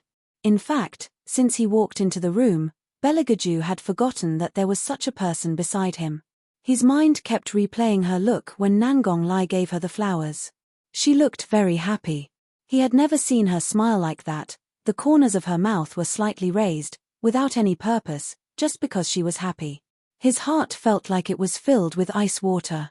It was so cold that he didn't want to talk at all. He slowly let go of his hands. In the end, he couldn't help but punch the wall with his fist. There was a loud bang. Shadow rushed in immediately. Seeing the young man's right hand was stained with blood, he said to Qing Zhon anxiously, "Hurry up and call the imperial doctor." "No need." The young man stood there, letting the blood drip from his fingers. "Qing Zhon, I have something to tell you. You're tuning in to the Celestial War YouTube channel. Don't forget to subscribe and join us on this journey to catch the most captivating stories,